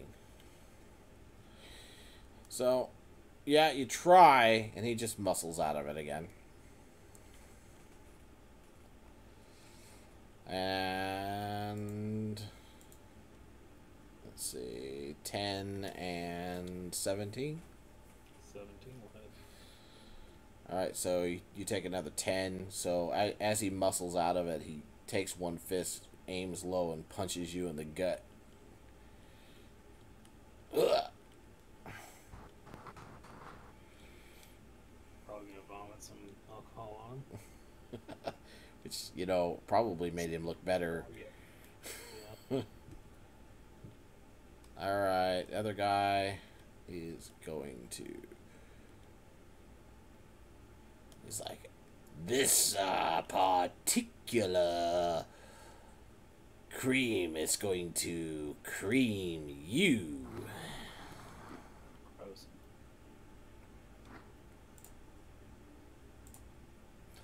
Yeah, and he fails miserably, leaving himself open again for Riken to hit him, and he does. That puts him, okay. Boy, he's really not looking too good now. Yeah, don't cream me, dude. You manage to sucker punch him in the ribs as he tries to come in on you this time, and he reels back, kind of staggers a little bit, gets his feet again, and Then meets 2 of my fists. well, not that One one. of my fists. None That, of my fists. no, that one hits. That one hits. Alright.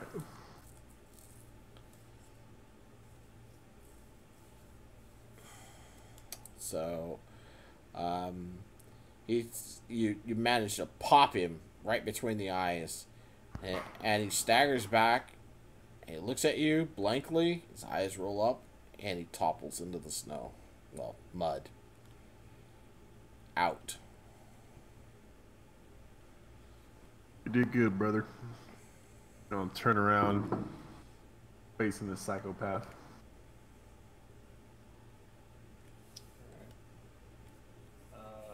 After that, seeing that that one just got knocked down, I'm gonna try to position myself so that this guy's in the middle of the two of us, and I'm gonna do the help action by like doing a swift kick to like the back of his knee, so like stumble or something. Okay. And that's it. All right, this tattooed covered bruiser kind of grunts, ducks down a little bit, and then screams out in fury. You can see his eyes go red as he falls into a rage and charges at you, Ezra. Alright. You got this, Ezra. I believe in you. Let me know when you need my He help. comes at you with Now, his now, fists. please. And you expect him to hit you with his fist, but instead, he goes in with his teeth, biting into your shoulder for 10 points of bludgeoning damage.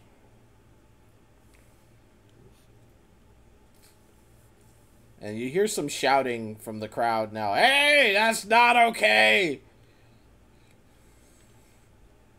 He's breaking the rules again! Anyways. Riken, your turn. Ezra's eyes kind of light up. We're breaking rules now? Ah. I'll run up behind this dude and just smack him in the back of the head a couple times, maybe. Yep. Nope. So you try to beat him, try to hit him and, get him to leave Ezra alone as he's chewing on his shoulder. Let go like of a my friend. rabid dog. Then I'll action surge to take an additional action. Okay.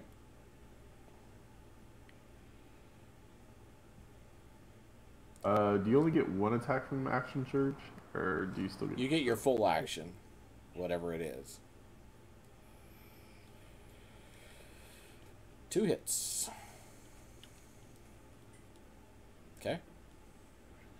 And then I will do unwavering mark. So, wait, it's not a melee weapon attack, so never mind.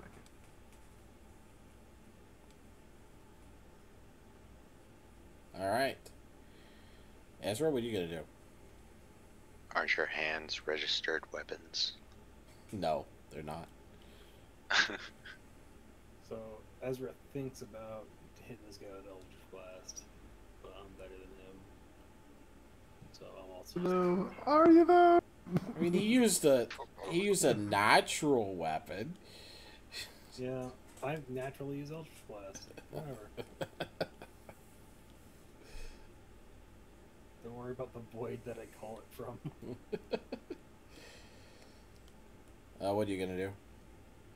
I'm gonna try to grapple again. All right. And this plus 2, 23. Damn it. So you try to grapple him, but you can't seem to get a hold of him, even though he's basically hugging you. You grab a hold of him, but you feel like you don't actually have I'm not control of fully in him. control here. Yeah. You're not actually in control. It's like hanging on to somebody that's just grossly bigger and stronger than you. You're just hanging on to them. That's it. It's like Colossi. All right. As you're doing that, he lets go of your shoulder and snaps his teeth up towards your ear.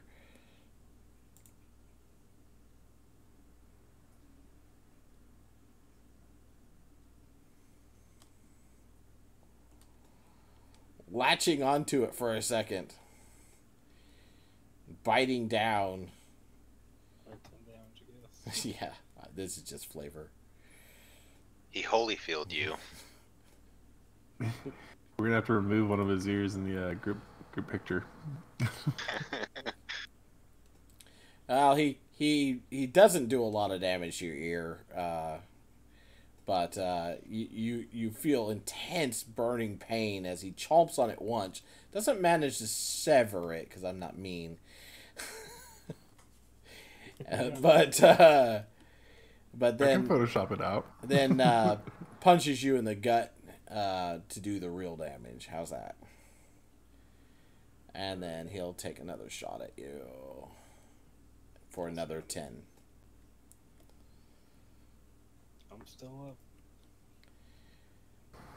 And now you see Alright. a surge as a bunch of dwarves come into the ring and grab a hold of him and tear him off of you.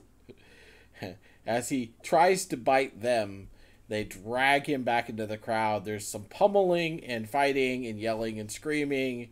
And the dwarf that brought you in goes, "You beat the champion! Just ignore him. It's okay." And he hands you a little gold statuette. Nice. Right? Can I try to wake? Can I try to wake up out of my drunken stupor? Sure, make a constitution saving throw. Nope. Nope. That's how you got there, in fact. Carry me. Someone carry me.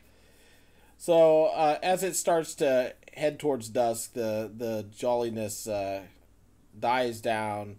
The fires, slowly go out, and the dwarves start dragging their passed out kin back towards the city. Many of them slap you on the back and congratulate you on your feat of strength. Hmm. It got me down to 11 hit points. No shit. I was at 81. I literally couldn't attack. I dealt 0 damage with all. You're the one that decided to jump in. You're like, let me arm it, so let me get in on this I shit. decided that Ezra was super confident while drunk. So the gold. You figured he would have rallied after puking. The dwarven the statue that you use is a dwarven male, just wearing like shorts with his fist raised like he's fighting. You got a Rome decoration too. It's gold, so it's probably worth, or at least there's some gold in it anyways. It's worth about 25 gold pieces if you care. Yeah, keep it. Ezra's getting everything. I'm okay with that. Well, no, it was to both of you. Yeah. Good luck sharing it. I said you should put it in your room, so you have a decoration. And so ends that day. Does anybody want to do anything that night? Like maybe, I don't know, drag Eidolon out of the snow before it gets frostbite? Yeah. Enough cold resistance. I'll be fine. I guess I would see him on the way back in. I'll drag him back in. And start his fire from him. Oliver put me back together. Oliver might not. He's just having fun watching this. Oliver, That's there's a fine. bite mark out of my arm. I'll carry you both back to your rooms after getting after getting Ido settled and tucked in. His fire started. I'll bandage Ezra up with my med kit. I want to point out I can still very clearly walk. I have 11 hit points, but I want Logan to carry me. You're also kind of inebriated though. I'm like those little kids that fall asleep in the back seat but aren't actually asleep. They just want their parents to carry them and stuff. He's actually kind of cute when he's sleeping. He's just usually such an asshole. It's just ridiculous. He actually almost looks innocent. No, hellish rebuke.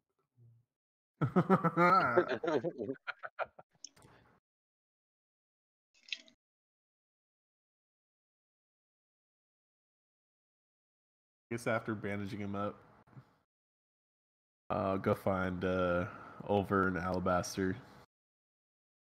And, Oliver was there watching the fight, so when he got done doing his thing, he came back and watched you guys. Yeah, I'm gonna make us like a midnight snack, some drunchies.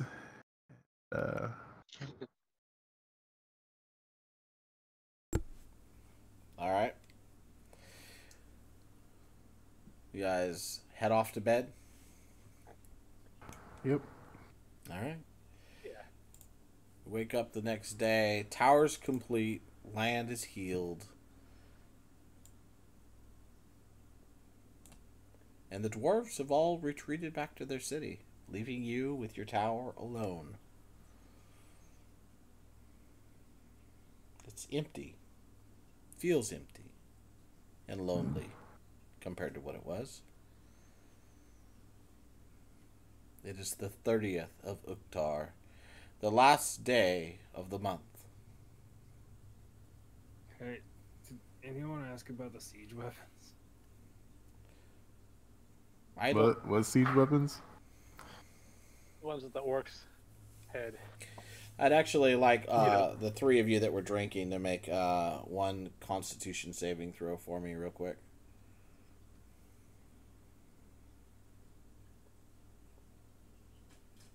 Natural one.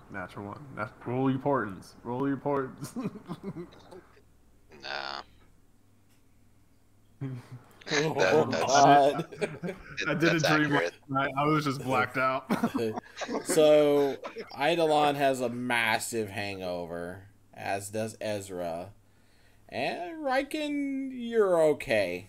I mean, you have a slight ache in the, but you manage to, you remember to drink lots of water, and stuff. So you stay Knowing that hydrated. Ezra and Ido are so much worse than me, I'm going to raise my voice, just by, just a little bit, just kind of bragging, just being a little bit extra loud on purpose. What we should have done was got Zephyros in the arena with us. And Ezra, your hangover isn't like horrid, but you do have one. Eidolon, however, he's not in good shape. Sitting in the corner. Stop. And Stop. No yelling. Please, no yelling. Ido, did you check your side message? What is this? I pick up the fortune cookie. This looks good. And I start opening it. The cookie? What? Yeah. As you break it open, a shimmering rises up out of it and settles over you. Oh. Too bright.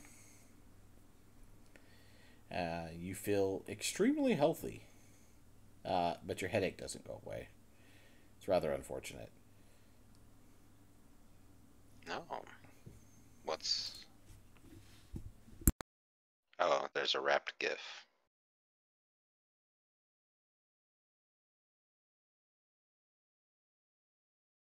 There's a what? There's a gift by my bed. Someone left you a gift? Oh, you got a secret admirer? No, the fortune cookie was gift wrapped. Oh, that's what was gift. I may have not accurately described it. And there's the effect. Yeah, gotcha. Cool. I feel good, but also my head hurts, so stop talking. Ouch. And then I gave him a left, and then a right, and then Stop. a left, Stop. and then a Stop. right, Ow. And then what else did you do, Roykin? a left, and then a right.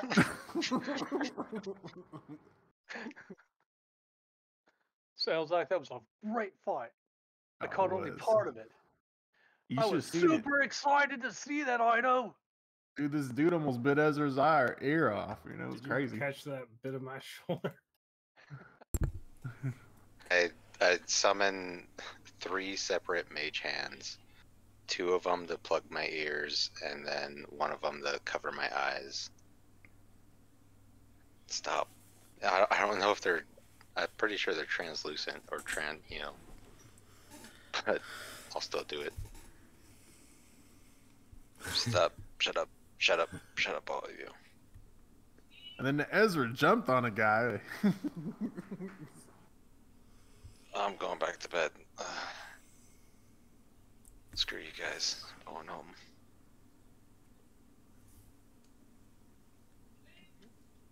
And I'll roll portents. Ezra, how the hell can you swing that sword? You can't even swing a punch.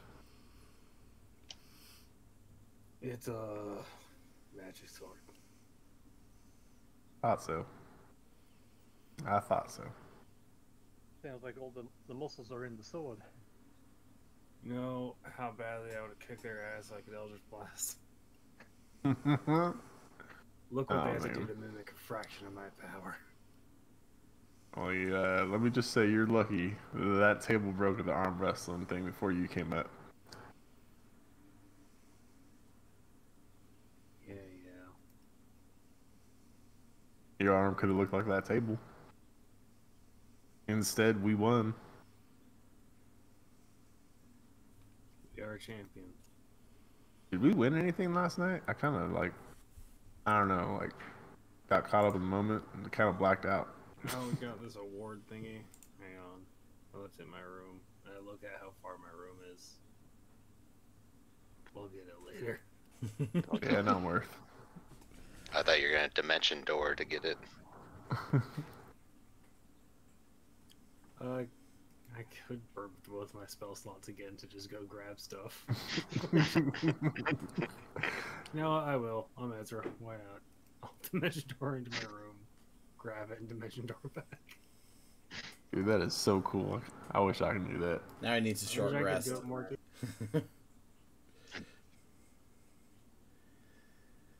Right? Don't you need a short rest to get your spell slots yeah. back now? That's right. He's like, oh, I'm still tired. Then I'll just basically sit in our living space. That's kind of funny because the way I see that is like, you know, you use Dimension Door to go to your room to get it because you were tired and didn't want to go, like, walk over there. But then, like, using the spell slots tired you out too, so it didn't really help. Overall. Less physical action, more mental. Anyways.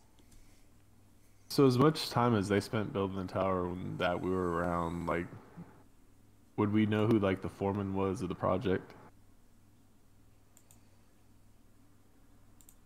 Yeah. I mean, I didn't really make a thing out of it, but yeah, you would. That's fine. Just like these guys are really good at building with stone, and like I wouldn't mind like having a contact here. Hey guys, I got a contact here. Did we ever get Zephyros to install that orb? This place is built now. Mm.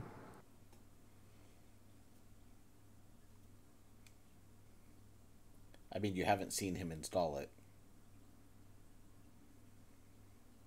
Okay. Track up the stairs. Let's go. Never drinking again.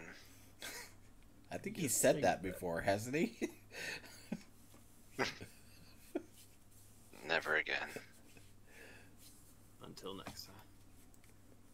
So you guys want to go out drinking? Yeah, I'm ready. I feel good. Little hair of the dog. Alright, I'm gonna take 3 more of my casks and head to the main gate. Okay. And The rest of you are going upstairs, or what are we doing this I'm in the gonna go meantime? Zephyros. All right. So you go up to the front gates with your 3 casts, and I'm basically gonna ask for the foreman. Either that or the dude with the red beard that was drinking with me. it takes a little while before you get some news about to figure out who they were, and the foreman pretty quickly. The guy with the red beard and stuff takes a little description and time and stuff like that to figure out who he was, and but the foreman, they just tell you he's still sleeping it off. What do you need? Well, I need to talk to him before we leave. Well, you'll just have to wait till he wakes up then, won't you? All right, send him word. I'll be waiting at the tower, and I'll head back to the tower. Well, after tipping him with gold, I guess. Make sure it gets done. I mean, it's hard since he's up on the wall yelling down at you. I mean, I'm pretty buff. You throw a gold coin up on the wall. Okay, that's cool. Thanks. You get that happy you hear it. apple that you threw. You hear it. You hear a metallic clinging noise, but it sounds like metal on metal, and then a dwarf cursing. Got him.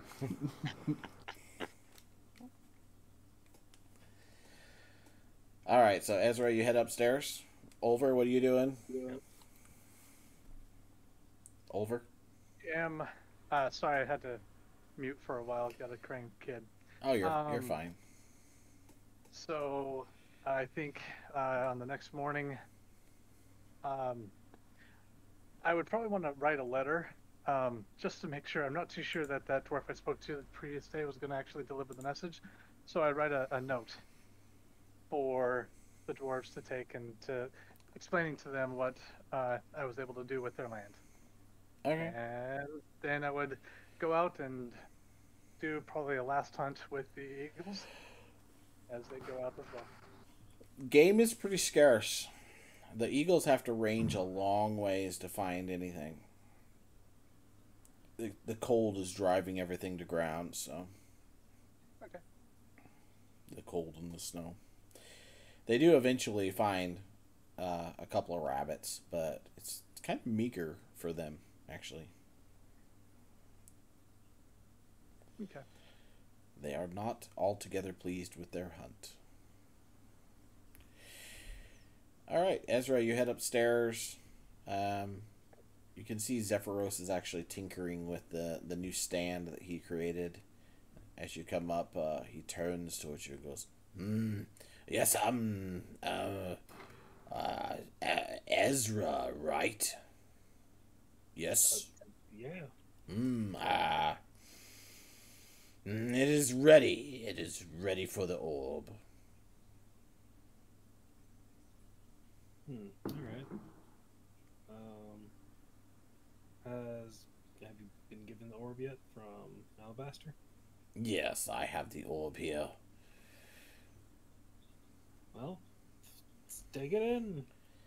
It's it's a little more complicated than just sticking it in. I am going to require a little bit of aid. What you need? I need you, and I need,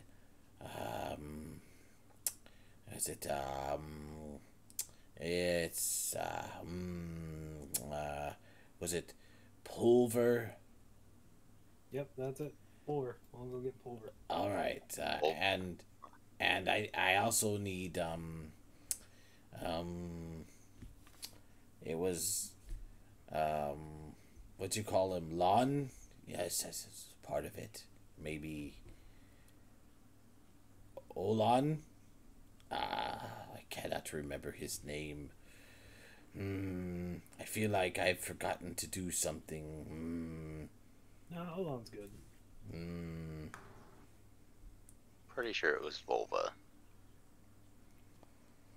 I need Dare you, sir? the Bringing it spell back. spellcasters of your party to join me here. All right, one of them He seems is a little absent-minded. Okay. If, say, one of our spellcasters was a little off, that gonna blow up in our face? No. I do not think so. I just need to borrow his blast it. What? His His power, your power, and Olva's power. My own is it's it's it's not it's not working quite the way it should be. I'll grab the others and go see what's up. I'll head on downstairs, go find Over. Over. So did I? Alright. I'm probably out actually right now. Yeah. Oh, him and Riken both probably. Riken's probably on his way back because Ulver had to write a note first. So Ulver, you and Riken would probably pass each other. I'm guessing. So, Alright, so I'll look Let's go on. I'll go stop by Ido. He's Eidolon is in his room, and he casts frostbite on himself to cool himself down because this headache is killing him. Oh, I want to point out, you guys don't have any furniture in your rooms, right? So just so you know, like there's Yeah. He's just lying on the cold, hard ground. okay. well, what about the stone Yeah, stuff that I wanted? You could have blankets. Oh, yeah, if got you stuff. wanted it made out of stone, then they could have done it. Mhm. But if you didn't want it out of stone, then yeah, you don't have it.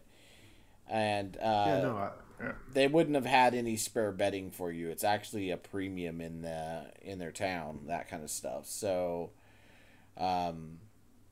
while you might have had like the furniture itself, there wouldn't be any padding or anything like that. Anything that would require any kind of tailoring or anything like that. They just don't have the materials for it. Yeah, I figured we would have gone to either Mithril Hall or Silvery Moon to get that kind of stuff.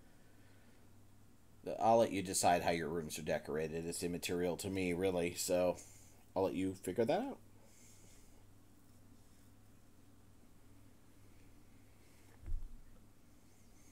But yeah, that's where I'm at. Yeah, I know. I'm like 90% Zephyros is gonna kill us pretty soon, but we should go help him.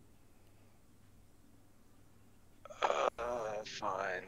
Can you at least dimension door me up there? Nope, I haven't taken a short rest. I do need to go find Ulfer first though. So I'll be back. Fine. And he'll slowly, like, one step at a time, start heading towards Zephyros. You might make it upstairs by the time we get back. Yeah, by the time you get back, I'll probably be halfway up. Alright. Then I'll leave to go see if I can find Ulfer. And over at the front gate, it takes a little while, but you might finally get the point across that you wanted to deliver that letter to them. You know, who are you trying to give it to exactly? As close as to the king as possible. Well, actually, they will deliver it to the king. So if that is your intention, then the transaction between you, handing it off is pretty quick. Okay, then that's what I would do. Okay.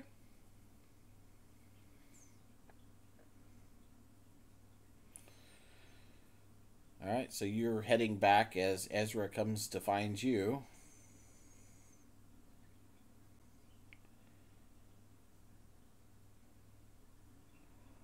Or So actually, then, is this before I go with the Eagles? I imagine Ezra probably. Yeah, it would. Well, no. Let's say you went out with the Eagles like first thing in the morning. They went hunting first thing, Okay. like early, since you weren't hungover. And then Ezra will say that when you got done talking to Zephyros, you had to kind of ask around a little bit, and then Riken came in from the wall from the town, and was like, "Oh yeah, I just saw him." Probably right or something along those lines. Is that okay with you, Riken? Yeah.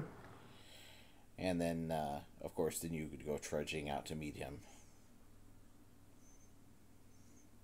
And you would meet each other with Ulver coming back from the wall. Hey Ben, Uh-huh. as as a as kind of a side note for that enriching the land thing, it also would go down into the caverns down half a mile radius. Sure. So they would at least sometimes start noticing that their whatever that they're growing down there is better, or at least there's more of it Okay. too. So I'll leave that up to you for when what that would do. Sure. Well, I'll try to keep that in mind.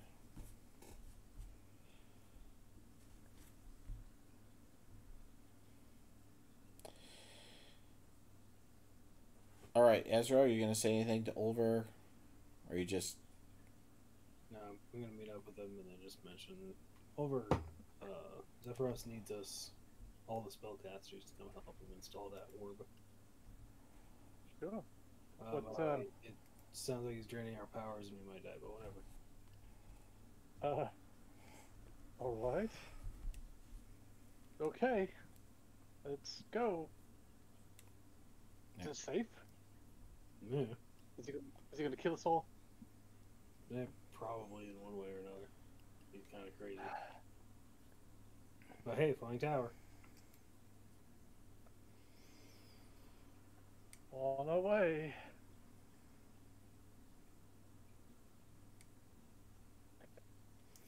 All right, so you guys arrive back at Zephyros. Eidolon has just managed to get up there. And Zephyros, you can see he's got the white orb, and he's positioning it over the top of the new pedestal.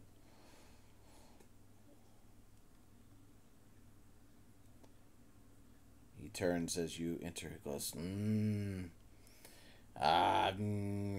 yeah, good. Glad you made it. I am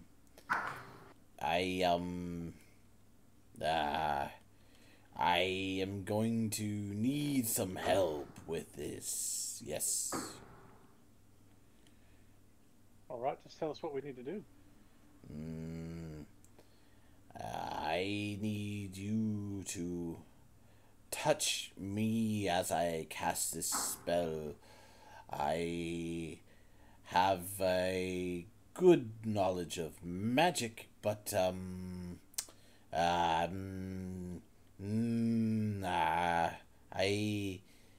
have been getting a little forgetful, and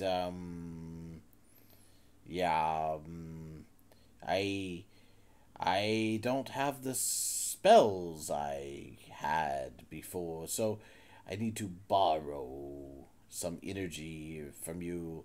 You know, we'll use up. It will. It will eat up some of your spell slots, but it's the only way. What's the spell slot you're talking about? What does that mean?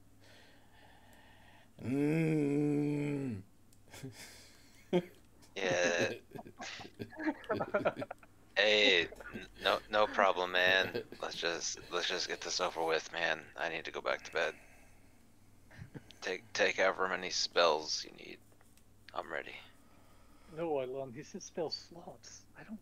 He's crazy. It's a wizard thing, bro. The only one that's gonna die is Ulver. Sounds about right. If you're a real magic user, you don't even. Yeah, come on. Oh, I feel so terrible. What do you need, Z? I'll pat Ido kind of roughly on the back and said, "All right, you're right." And move on. Son of a bitch.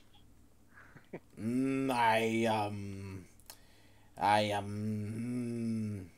need you to touch me and then willingly give of your magical energy, so that I can use it to cast the spell long enough to bind the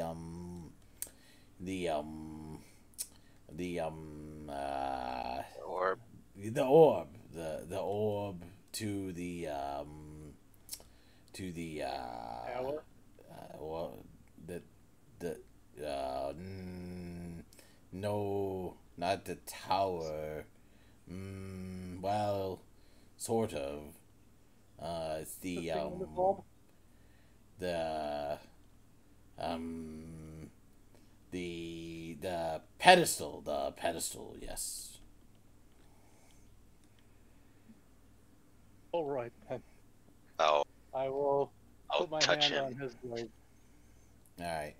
So he grasps the orb and pushes it in over the top of the pedestal and holds it there, and then slowly releases it. The orb stays in place, and you can see blue electricity come off of his hand as he pulls it away. The electricity stays in contact with the orb, and as he pulls it away, and he concentrates. You can see his brow furrow as he concentrates, and you see this pulsing electricity coming from his hand and into the orb, and then slowly flickers of it start to shoot into the pedestal from the orb, and you realize that the power that he's using is using up his own spell slots tremendously quickly, and you begin to then feel an energy drain on you as you feel your ability to cast spells for the day diminishing. How's that? Is that better description Yep. for you there, Olver? Feeling our magical energy being drained. You ran So how out of much MP. Need to drink an ether. As it goes, you feel weaker and weaker as more and more energy is pulled from you, and then finally the energy connecting the orb to the pedestal becomes almost, it becomes continuous, and finally Zephyros closes his hand into a fist. The energy stops, and the orb remains floating there, just like its other partner next to it. He sags, as Zephyros sags afterwards, and actually almost stumbles. All of you also feel drained as he steps back and then sits heavily on his bed.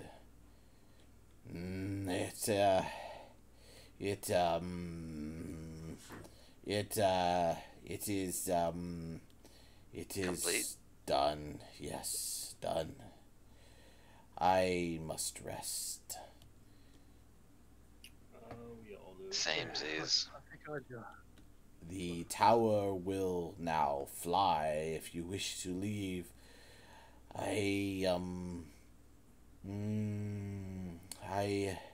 Something is wrong. I must sleep. And he lays down and goes to sleep almost instantly.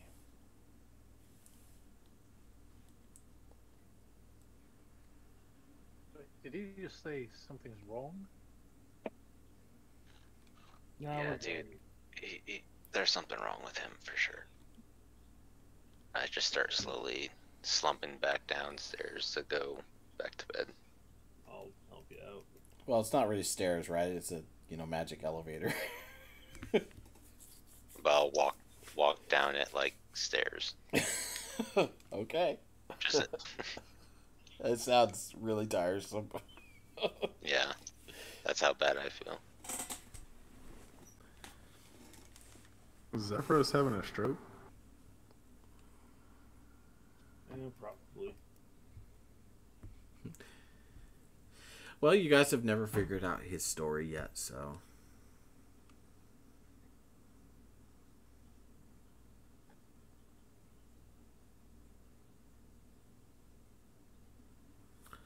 Alright, what are you guys gonna do? We have another day here until Zephyros wakes up or Illidan wakes up. Couldn't say the only two that can fly. Yep. So, Just wanna. I don't know if I can fly the new one though. that is true. You want to rest for the night? Yeah. All right. We'll go ahead and move on to the next day then. That might be a good Does spot. the foreman ever come through? With what was it you wanted? I'm sorry, I'm confused. The foreman, the dwarf. Oh no, he never shows up. Yeah.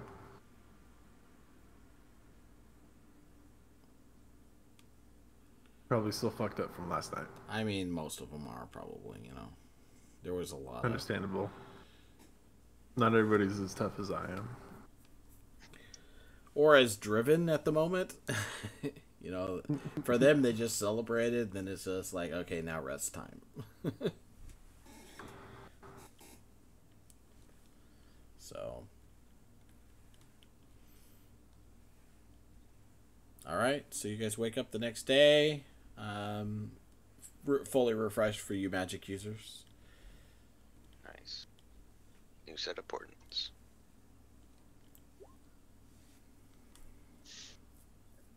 Such good ones. Yeah. I mean, for the right situation. I have some ideas. Over. Harassing me while I'm hungover. You'll get yours. You go hungover? A Tanuki never forgets. Look, fellas, we're gonna have to get out of here pretty soon. The eagles aren't able to find any food. I went on a hunt with them yesterday, and it was very difficult to find game. So we should probably try to move on as soon as possible. Zephyros kind of looked out of it from yesterday. Maybe I should see if I can't fly this thing. Maybe see if Zephyros is waking up today. Is there any last business before we roll out? Or are we good to go?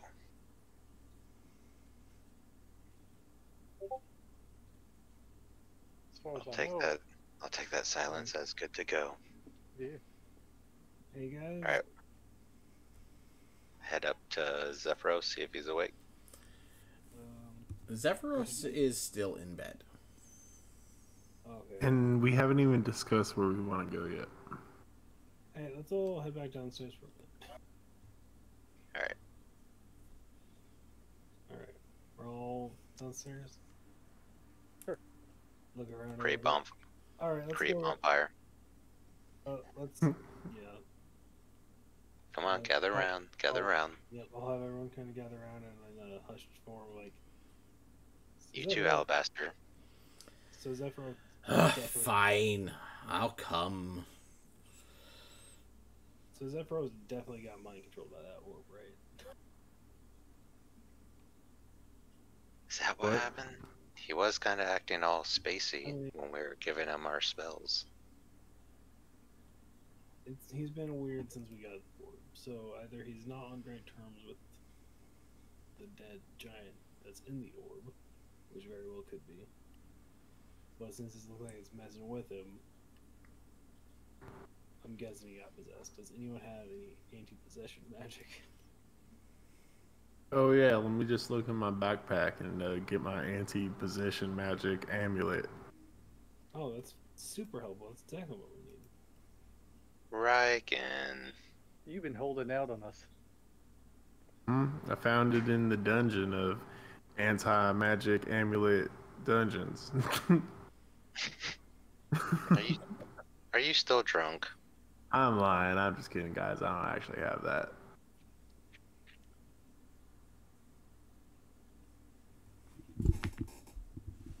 I mean, I don't know about anti-possession, but I can dispel any type of magic.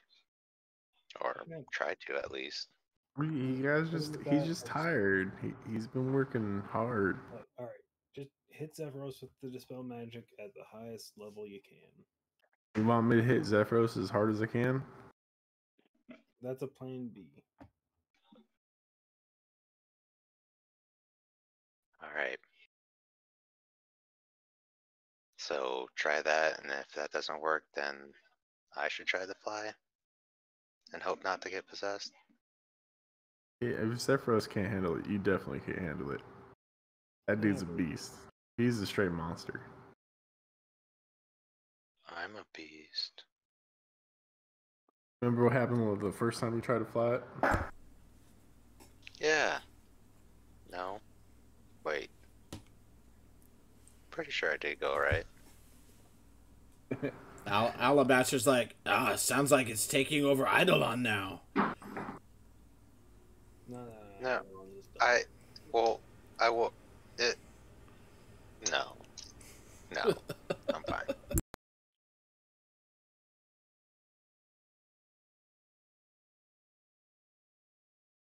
Alright. So let's head up there. I mean, I don't really think he's possessed. He still seems like himself, just odd, as he's been known to be. It is true. I'm surprised he wasn't walking around naked. That would have been embarrassing. In front of the dwarves. Maybe we could just try waking him up? We could go with plan B first. And Riken could try to just wake him up. Let's not do that. While he's asleep, hit him with that dispel magic.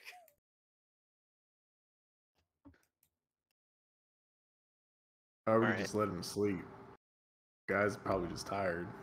Okay, but if it doesn't work, it doesn't matter, and he'll just sleep on through it. You're acting like I understand magic. Actually, you know what? How about you just sit out on this one?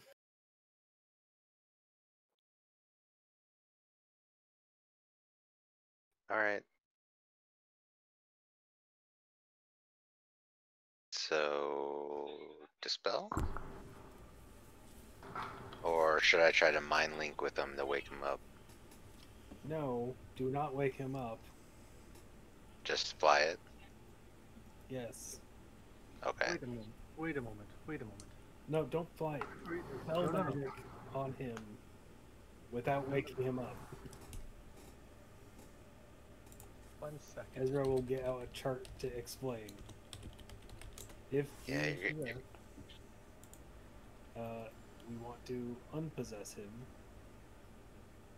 so we want to dispel the magic. But we don't want him to murder us, so we don't want What him is to it? wake up. What is this with the possession? The kid's just like, he's tired. You don't understand magic. He said that the thing was gonna fly away, that we could fly. He's just tired. He's sleepy. He's working hard while we were getting fucked up. I mean, he wasn't the only one that was working yesterday.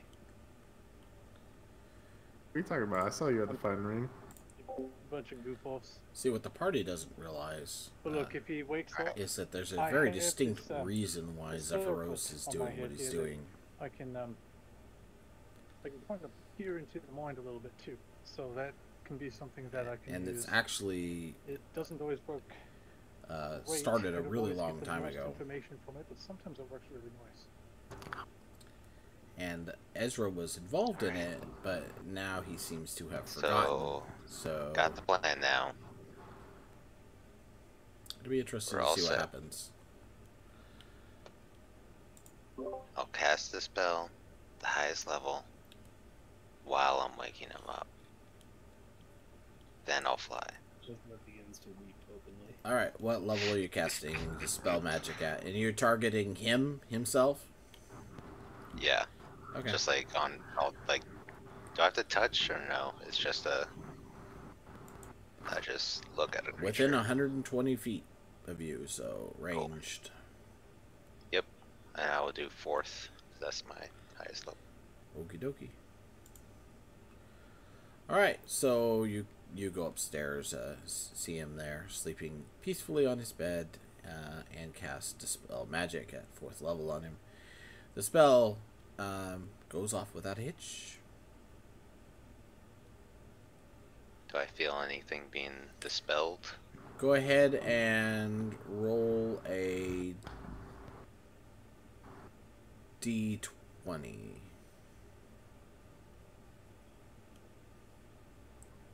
Oof. What's your spellcasting ability? And add the modifier. Like the spell attack or spell modifier? Spell modifier. +4. Okay, so 7.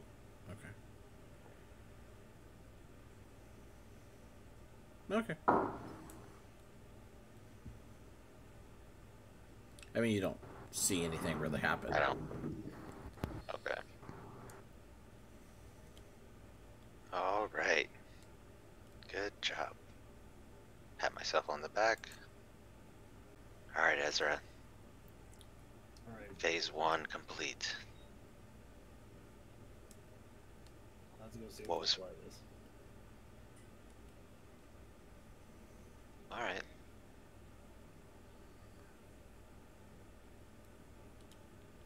Oh, you want me to fly? Yeah, and if you show us signs of possession, we kill you. All right, let's go. I'm going Wait, to what? cast. I'm going to go ahead and cast Detect Thoughts through the Medallion of Thoughts, just as they're getting ready to do that. Okay. I guess I'll climb up on the pedestal And where the orb is. what spell was that you're casting? It's Detect Thoughts. Here, I'll link it.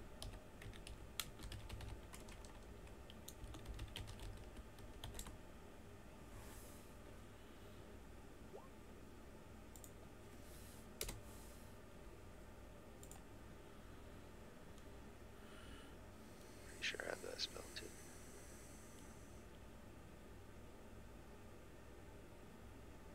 Yeah. Okay.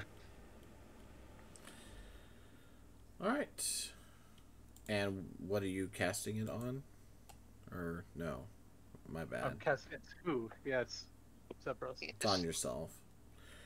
You're detecting Zephyros's thoughts? What do you... Yes. Yeah. Because I mean, yeah, I'm not going to detect my own thoughts because I know what those are. Okay. As they wake him up, and I want to kind of detect his thoughts, and it lasts for the next minute. Okay, so some of you are waking Zephyros up, and Eidolon is going to try to control the tower? Yeah. Or I don't know about waking him up, but Yeah, Oh, I that's... thought you were gonna I'm wake him up. confused. Oh, I'm sorry. I thought we were okay. I thought Eidolon was Alright, just going to then. try to fly the tower. I didn't know anything about waking him up, Okay. so... I misunderstood. I was trying to research that real quick. Then I would not have cast Okay, it yet. alright. So I'll take that back. That was only. So Eidolon, you approach the pedestal with the white orb on it, the milky white orb. And as you do so, the pedestal shifts and spirals down to your level. To where you can Alright. reach out and touch it easily. Because Nice. it's giant height normally. Well, I'd say that's upgrades, but I kind of think that was a downgrade to get down to your level. haha. Alright, I do the old Indiana Jones preparing to grab the thing. Like rubbing my hands together. Alright. And then Are you not taking it off of the pedestal? Have you forgotten? Well, how I to use mean- it? I'm just grabbing it. Put my hands on it. So you carefully reach out and grab the orb, and as you do so, you feel another presence into your mind. Oh, a guest. Well, welcome. What can I do for you? Hello. I'm Eidolon. Yes. Eidolon. So, hey, what's up? So, we just installed you to the tower, and we're kind of wondering if you could help us fly this thing out of here. Oh, The last guy did it just fine. I can help I'm you. sure Yes. you could do a good job. Oh, the last guy's still here. He just regulated to other tasks than, flying the tower exactly. Now it's my job to do it. Neat. Well, it's certainly more entertaining than hanging out in a tomb for 1,000 years. Yeah, I bet. It sounds kind of boring. Oh my, yes. Well, Whatever it'd be fun to show you the sights. whatever sure there's happened lots to to that see. other one of you, Alabaster, was it? Oh yeah, Alabaster. Yes. He's still here. He's around here or there, in the background somewhere. Well, when you get the chance, just let him know that I won't be borrowing his body after all. I can now see through various different methods around the tower, so I can actually see you right now, in fact. It's interesting. You aren't what you seem. Yeah, I get told that a lot. Quite interesting. Well, what can I do for you So- then? So I think we're trying to head out. I think we want to start heading Well, west. the door is right there out front. You can go right out the front door. Oh, I'm sorry. I meant to fly.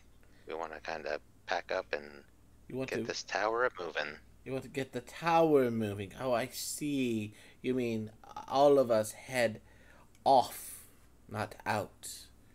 I see. Correct. You should be more careful with what the words that you use are. Might confuse me. Yeah, I've also been told that before too. So, where is it that you wish to go? We wish to travel to Mithril Hall, Mithril Hall. please. More dwarves. Interesting. Do you have a thing for dwarves then? I mean, me personally, I think they kind of stink, but these guys seem to love them. They get all sorts of armor and weapons and a lot of cool stuff, but I don't really care for that stuff. Isn't the Mithril Hall, kind of empty of dwarves, I thought?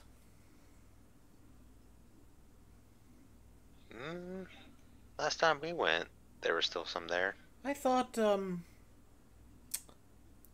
there was a bunch of orcs in there now.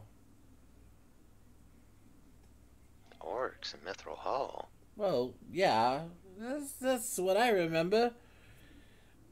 Are you sure there's dwarves in there now?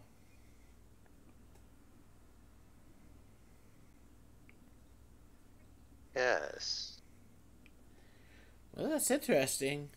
I apparently have missed lots, so since I've been away. I'll tell you what. Well, we'll be sure to fill you in along the way. Yes, of course. I would really appreciate any books on history. Books on history? All you have to do is bring them into the tower.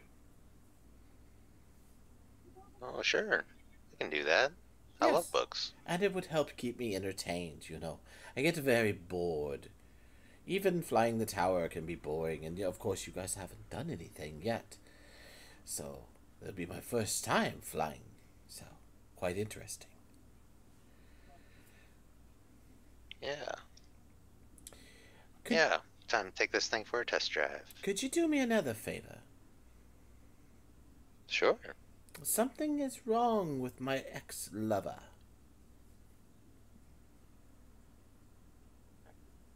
Your ex, what now? Lover. Zephyros. Uh,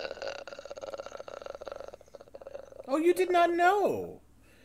How delightful. Yes, at one time. However, that is not material.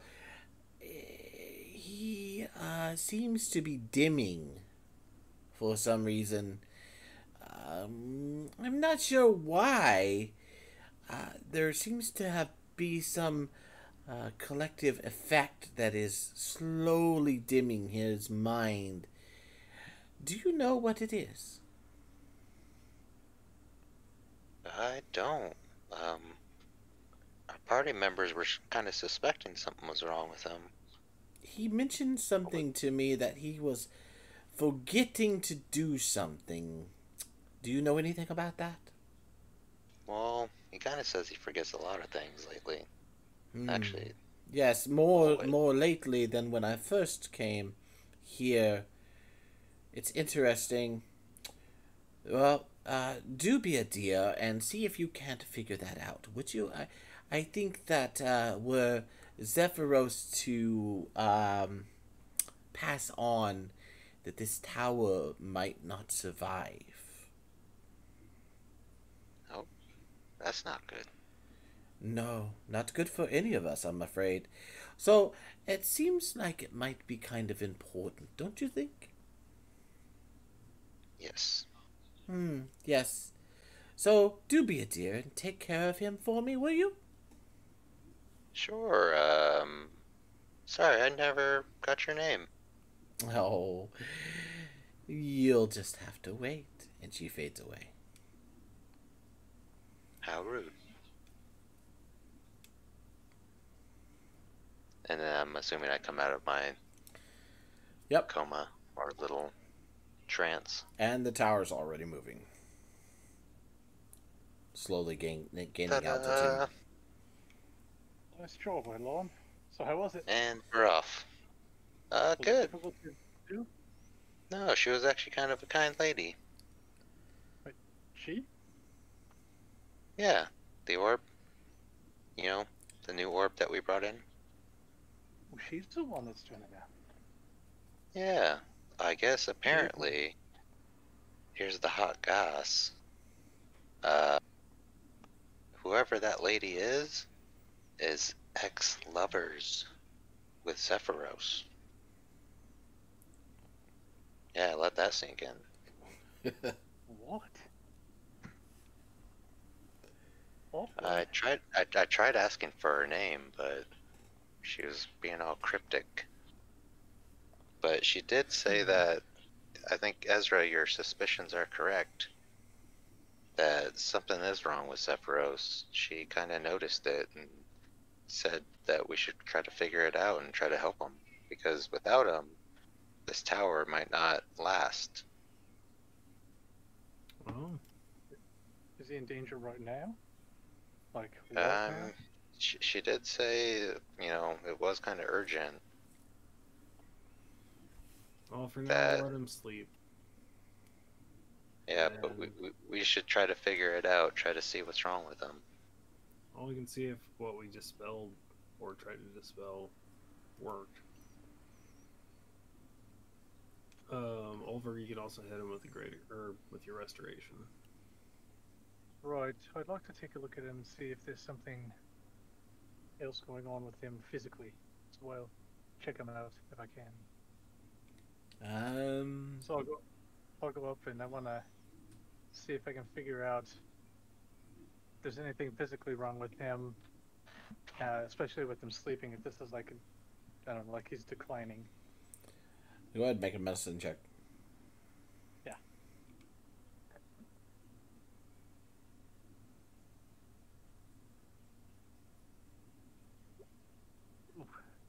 I'm gonna use my inspiration.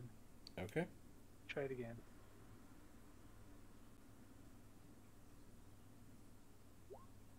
Much better. 23. Looking him over, you notice several telltale signs that he has, seems to have aged dramatically and quickly.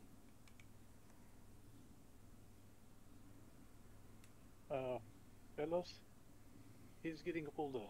Like, Did he have a quickly. younger spell on him? Ido, did you just kill Zephyros? Alright, Ezra. First of all, not everything can be solved with spells. Alright? Alright, first off, you're wrong. Through spells, all things are possible. Uh, So jot that down. Well, don't you think that maybe all this excessive spell casting is aging him? He's doing a lot for us, you know. Anyway, Mr. Magic Abuser over there, throwing your Sorry. Eldritch Blast all over the place and dimensioning door to the bathroom. I'm not sitting here talking about this. I'm going to dimension door downstairs. Point proven! I yell down the staircase, the elevator, magic elevator.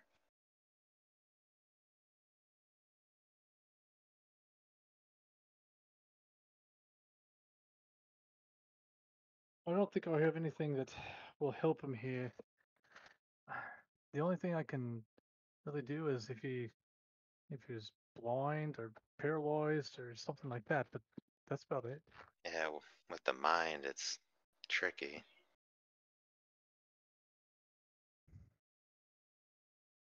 I don't know. Any clues about what it would be that's causing it? Did the orb say anything? No. But she also has been sitting in a tomb for 1,000 years. So she doesn't, I don't know. She seemed kind of out of it. When I asked to go to Mithril Hall, she said that she didn't know that there were dwarves down there. Maybe That 1,000 years it wasn't. Yeah, she said that there should have been orcs there. But there were dwarves there. King, if I remember. Queen. Queen, if You I took order. remember. Look, it's spreading! It's spreading! Crap. Medicine check on Ido. Wait, he's of drinking age now.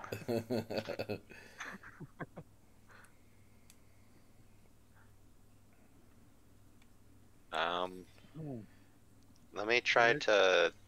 Zephyros is just still sleeping, right? Yeah. Yeah, he's still sleeping. Sorry. I'll just try to mind link with him. See if I can't detect his dreams or something. Or see what he's thinking while he's dreaming. Okay. Make make a wisdom check first.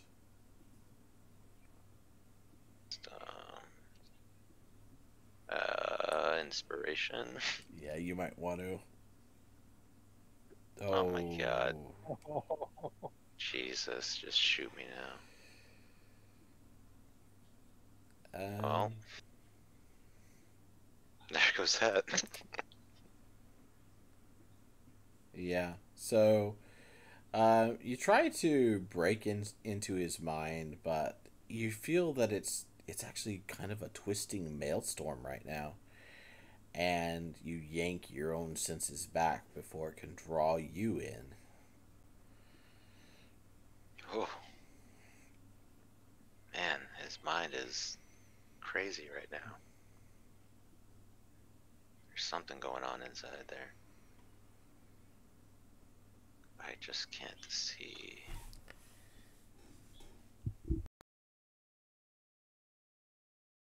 If only someone else could.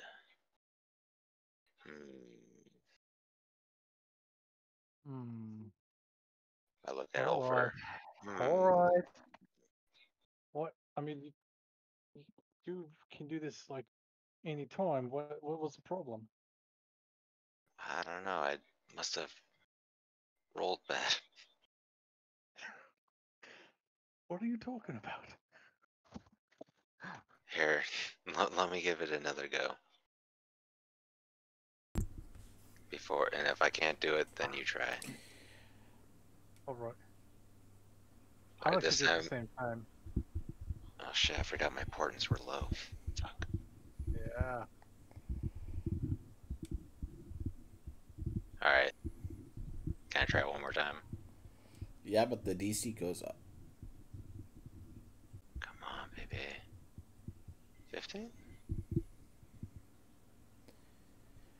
You manage to drift into his mind, and you briefly stand against the maelstrom in there. There are countless numbers of thoughts and memories and everything. These giants lived a long time, and you get different images just flashing of different things that don't make sense to you. And then right before you are ejected back out,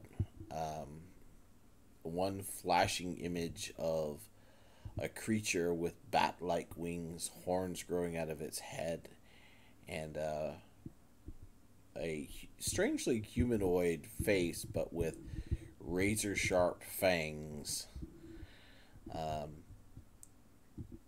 As it is standing in some kind of a stone chamber within a glowing circle. And then, like I said, your mind is ejected.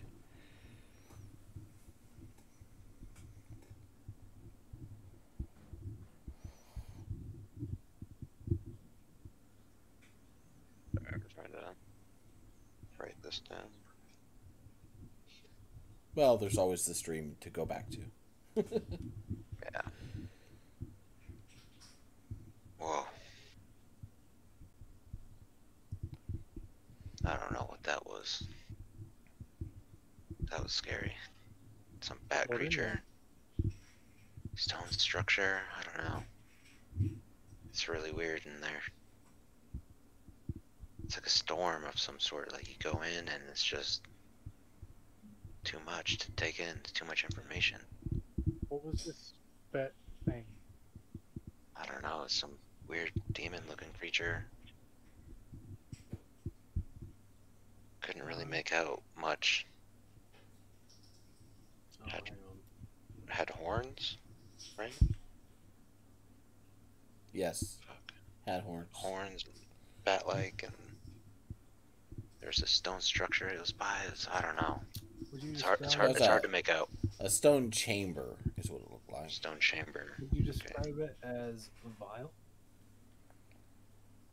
Yeah, it was kind of scary. Neurotog. Bless you. Oh, sorry. I thought you sneezed. You see that, well, every once in a while. What is this Neurotog? Alright, quick question for Ben. I've only seen a vision of Neurotog once. Yep. Was that similar to what you just described? Actually, yes, it was. Cool. Alright, guys. At least shared similarities enough to where it would be possible to draw that conclusion. Alright. Gather around. Story It's time. possible. So, I have this friend. He was pretty strong. Pretty high up there. And he got by Neurotog Vile. So, I'm trying to find and kill Neurotog. He has followers. A couple of these people we've met before. Verita is we met her at the mansion that I may or may not have burned down until the Alabaster's fault. But if we can find them, we can probably get away to Neurotog and avenge my friend. And also, it seems that he is now affecting Zephyros. I don't know why he would target Zephyros. I don't know what connection they have. Well, you don't really know who or what Neurotog is either. I know he's an asshole because that's the only thing I've written about him in my notes. But I'm just saying you don't I know know. what he is. He's Oh, I don't doesn't. know what he is. You don't know I know. what he is. Like, No, I know he's very powerful. He's very bad, and he's already killed one of my friends, and I prefer not to have him kill anyone else. Seems like we're gonna need some help. Yeah. That's kind of why I started seeking out companions. Although you guys can help me bring down the cult, we're still nowhere near strong enough to take on Naruto himself, or herself, or itself. I don't know. I didn't have time to ask its pronouns.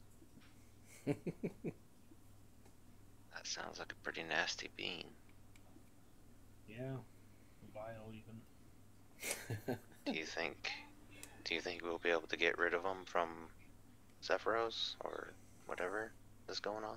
I think we need help where there's lots of mages.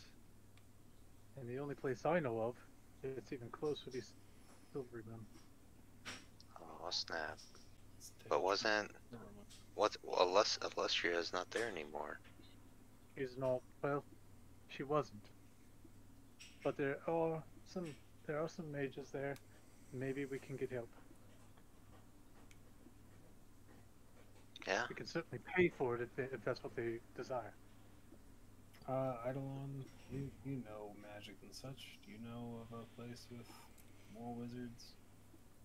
Preferably not your douchey childhood friend or whatever, but Yeah, I hate that guy. yeah, it's kinda But sick. yeah, I mean, Silverymoon is the most maged town I've ever seen. All right. Sounds like time is of the essence. Yes. If we do Alright. stop by Mithril Hall, it should be a short trip, and then we get right back out. Yeah, I'll make sure to reroute. Go to Silverymoon. Is Silverymoon closer? I don't have the It's map on up. the way. It's kind of on the way. We can go. I think. Okay. Ben, isn't that right? yeah, it is. If you just go through the pass through the mountains there, it'll drop you out right next to it. Okay. Can I try to shortchange that? Tell her to detour to Silverymoon? Or do you want to roleplay that? I would rather roleplay it because I think that there's Okay. No, that's fine. She's already heading that way, and we could do that like next session or whatever. yeah. Since Well, we're already heading west let's towards just- Mithril Hall, then It won't take very long. okay.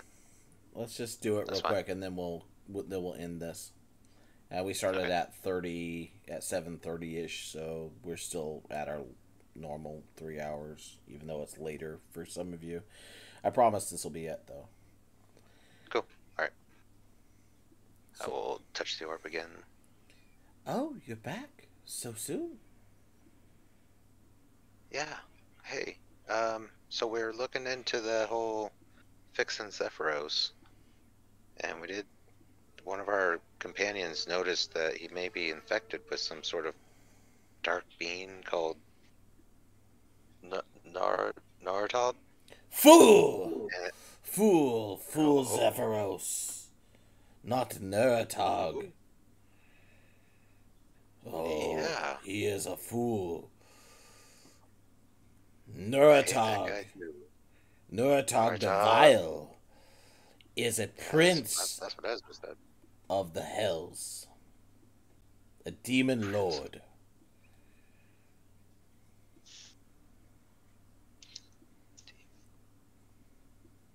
I'm pausing so that you can write it down.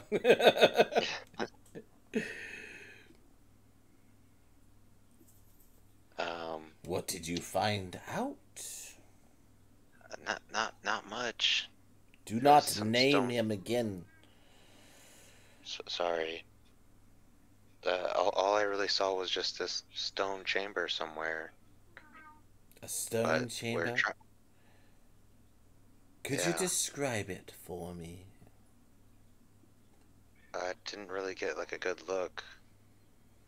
It was a real short glimpse in his mind. Hmm. Well, this creature knows its name, and so speaking it draws its attention. So do not name it again. And for already, I'm sure you are watched. Oh, If so do you know how we can get rid of he who will not be named? the Wah, wah. unintentional. Yeah. um, the you do know some of what you were looking at. I didn't describe it to you, but let's just say that you describe it to her, and she goes, Okay. "That sounds like it could be within this tower. I've searched it though, and wait a minute. There is a space that is not a space." Oh. Yes, it is right next to his bed. I do not know how to get in it, but this space that is not a space might be what you are looking for. Although I do not know. Oh no, it cannot be. He is not that foolish. Surely not. He kept telling me that he could see the future, though. Dear, dear spirits, Zephyros may have been consulting with the demon. You must find this chamber, and you must eradicate the circle within it. If you do not, he will not be free. The demon was giving him information and stealing his life force in return. You must destroy it. Go. Go destroy it now. And she disconnects the connection. And there we will end the session.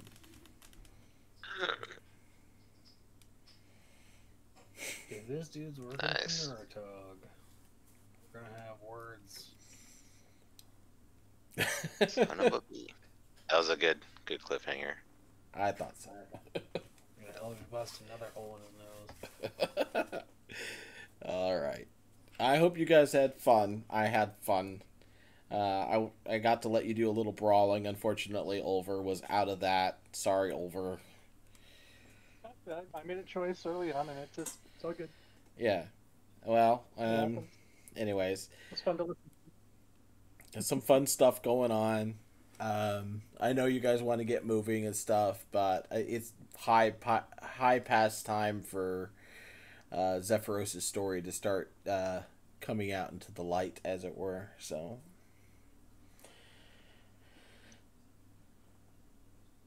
A lot notes. do you remember? I have to remind you now because do you remember Zephyros telling you to remind him about something? Yeah. I would always say like, hey, here's your reminder, and then he'd be like, yeah, I forgot. I reminded him on the right day. Did I remind him to talk to the fucking kid, my friend? Nobody has reminded him though. Like the last 2 times that he asked for it. So, anyways, here we are.